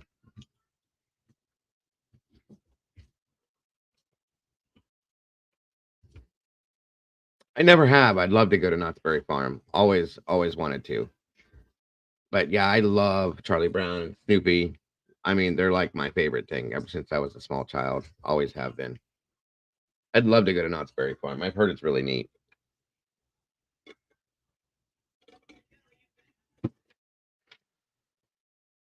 I would sleep on those, Nikki. At this age, I would. I don't know. It's anytime I see anything Charlie Brown, Snoopy, or anything like that, I get that kid again feeling. It just feels awesome. So, let me pull this thing up real quick. I don't know. Somebody wanted me to pull this up. I don't know why exactly, but I will real quick for you. Nostalgic, yeah, the nostalgic feeling. It's awesome. I love that feeling. It just makes you feel good. You know what I mean? Oh yeah, my kids are awesome. They put a lot of heart into their gifts. Always have. They do love me. That was from my stepdaughter. She's not even my biological daughter. So, um,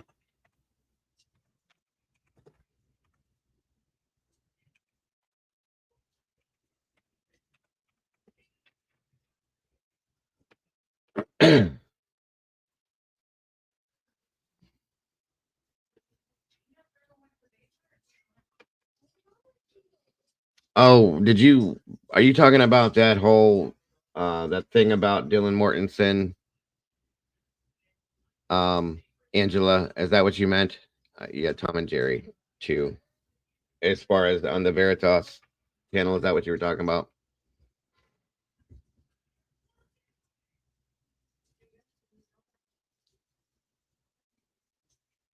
Who is this?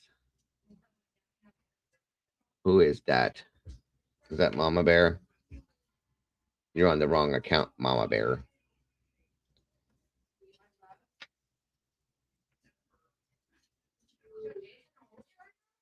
The statement that says, while all you people feel sad for DM, let me help you out. There she is. You should have came on panel, Mama Bear, just to say hi. I was like, how am I saying hi to myself?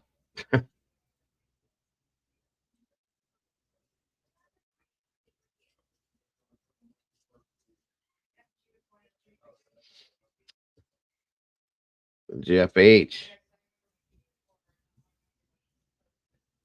So it says, while all you people feel sad for DM, let me help you out. Her and her man are involved. They helped clean up and okay.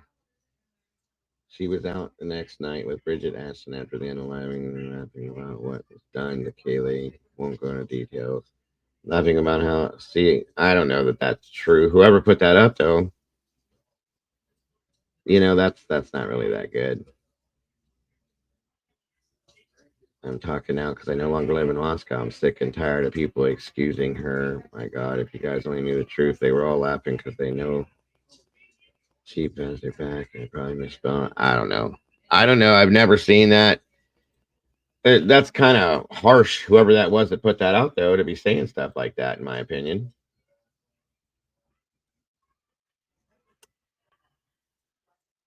I'm not saying that I feel bad.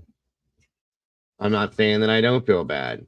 All I'm saying is that, people are putting things out all over the place, guys. We don't know what's right and what's wrong. We don't know what's true and what's false, and we won't. Something like this here shouldn't be put out unless it's it's the Linda Lane person, right? It shouldn't be put out unless there is some kind of concrete proof behind something like that. That's my opinion. It shouldn't be, because those types of things can be dangerous to other people. You know what I mean? If you think about it, they very well can be. So, I don't know.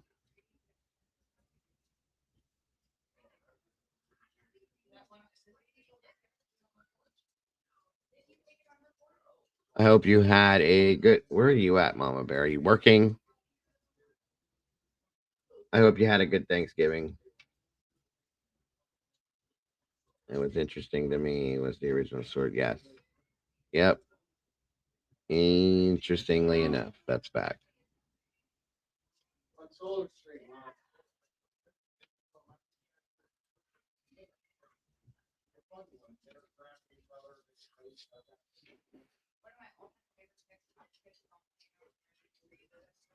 That's exactly it right there. That is the very reason why so much is sealed and there are gag orders. I agree.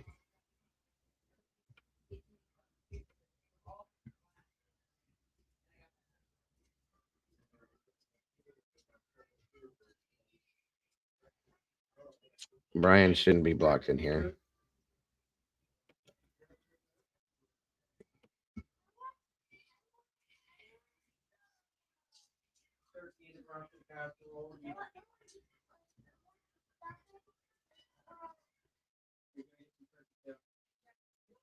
Look out, they go. It's not a computer knowledgeable troll. Right. There's crazy, and then there's crazy. I have heard that. Yeah. Again, I don't know how true it is, but I have heard it. Fact is fact.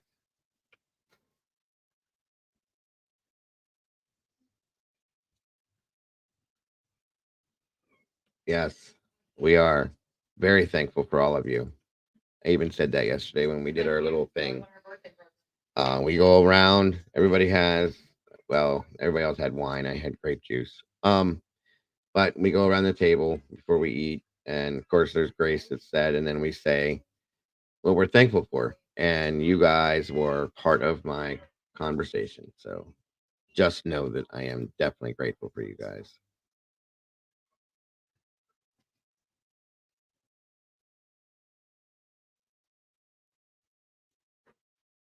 Absolutely grateful.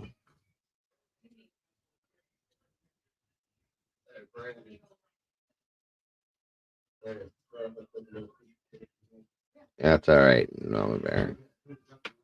How was your dinner at the Barrel? How'd that go? I swear, one of these years I want to go out to eat for dinner for Thanksgiving, just so I don't have to cook or clean up anything. Would be wonderful.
No, no, no, no, no, no. Here's another gift I got.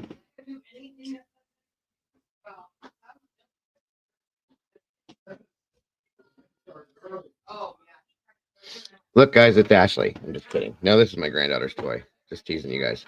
Anyway. Oh, yeah, no. No. If I went out to eat, I would not go for Thanksgiving food. Just not going to happen.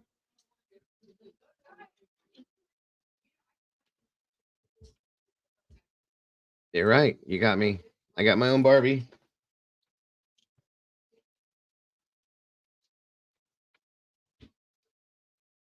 Oh, actually, my granddaughter's birthday is like a week before mine, so this is one of her toys she got for her birthday. I just thought it was funny.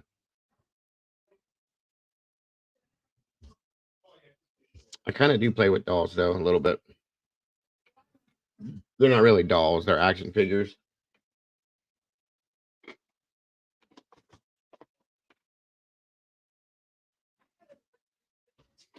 They're they're collectibles. It does look like Ashley, doesn't it? That's what I said. Yeah, they're collectible toys. So nope, nope. I put it all out there, Murky. I'm just messing around with you guys today. Just being funny. My dolls look more like this. Oh, wait a minute.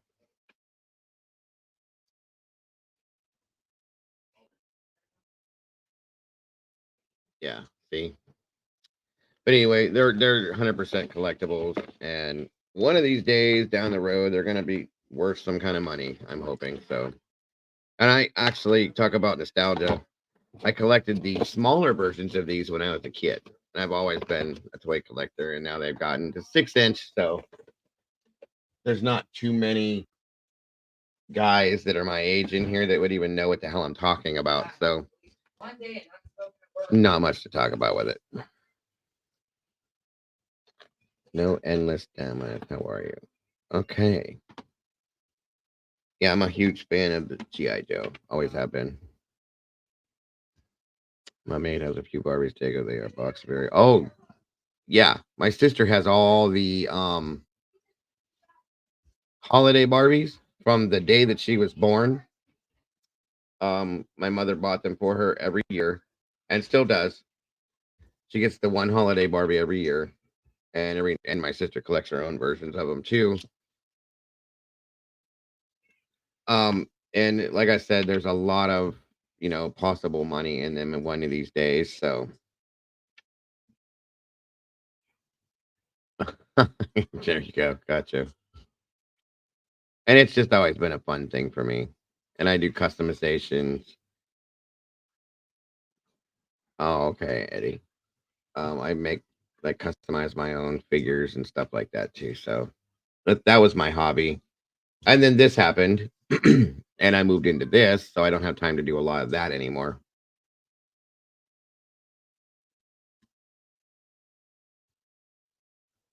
Not that anybody cares, obviously. I get it.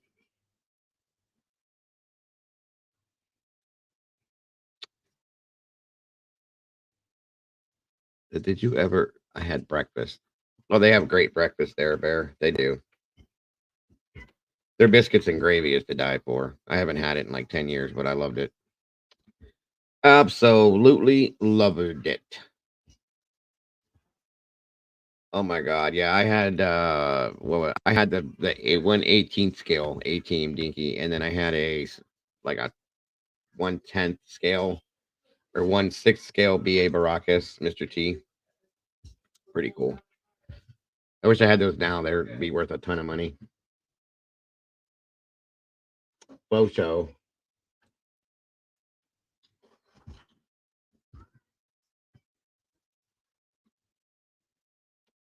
All right, all right. Let me see here. Why is this not doing this? What's going on?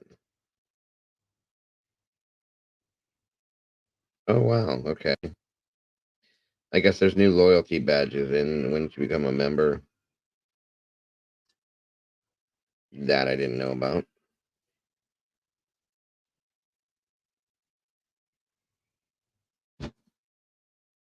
That's new.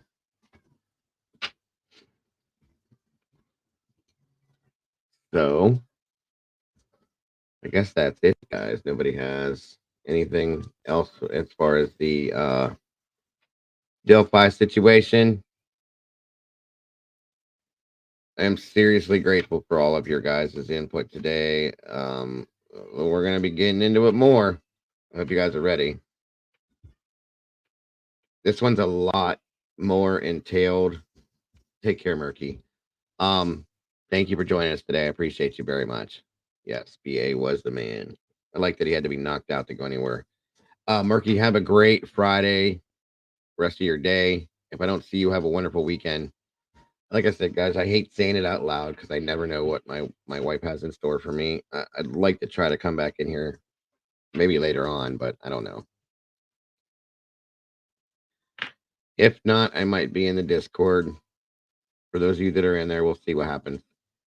But I think that's gonna do it, guys. We've been live for 3 hours and 45 minutes. I think it's been a good show. I think it's been very informative.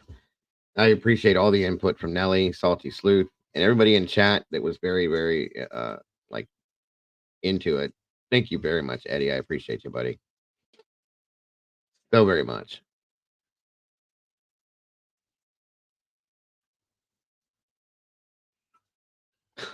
Kinky. Thank you, buddy. I appreciate you. So I think that's gonna probably do it for today, unless you guys have anything else you want to discuss. Thank you, Doodle. I appreciate you very much. Thank you all for the birthday wishes. Thank you all for the Thanksgiving wishes. Thank you all for just being who you are, guys. You guys are amazing. I love you guys absolutely to death. All of you, all the creators that are in here. Again, thank you all. For those of you that have subscribed, thank you guys for jumping in here. My mods, thank you for being here. I do appreciate you very much. Very, very much. Always a great job. You guys are amazing. I hope you all had a wonderful day yesterday. I hope you have an amazing weekend. A lot of you guys I will see in the Discord, and I think that we will be moving on for the day. It was good, Carolyn. I can't complain. I definitely can't. I enjoyed spending time with my family, so on and so forth. So, guys, have a wonderful rest of your night. If I don't see you, and Maybe I'll see you tomorrow. Maybe I'll see you Monday. I can't give you a for sure, but I'll see you soon. Don't forget to love yourselves and to love each other. Don't change a thing about yourselves because you are the beautiful people. But like I said, I will see you so very soon. Bye-bye, everybody.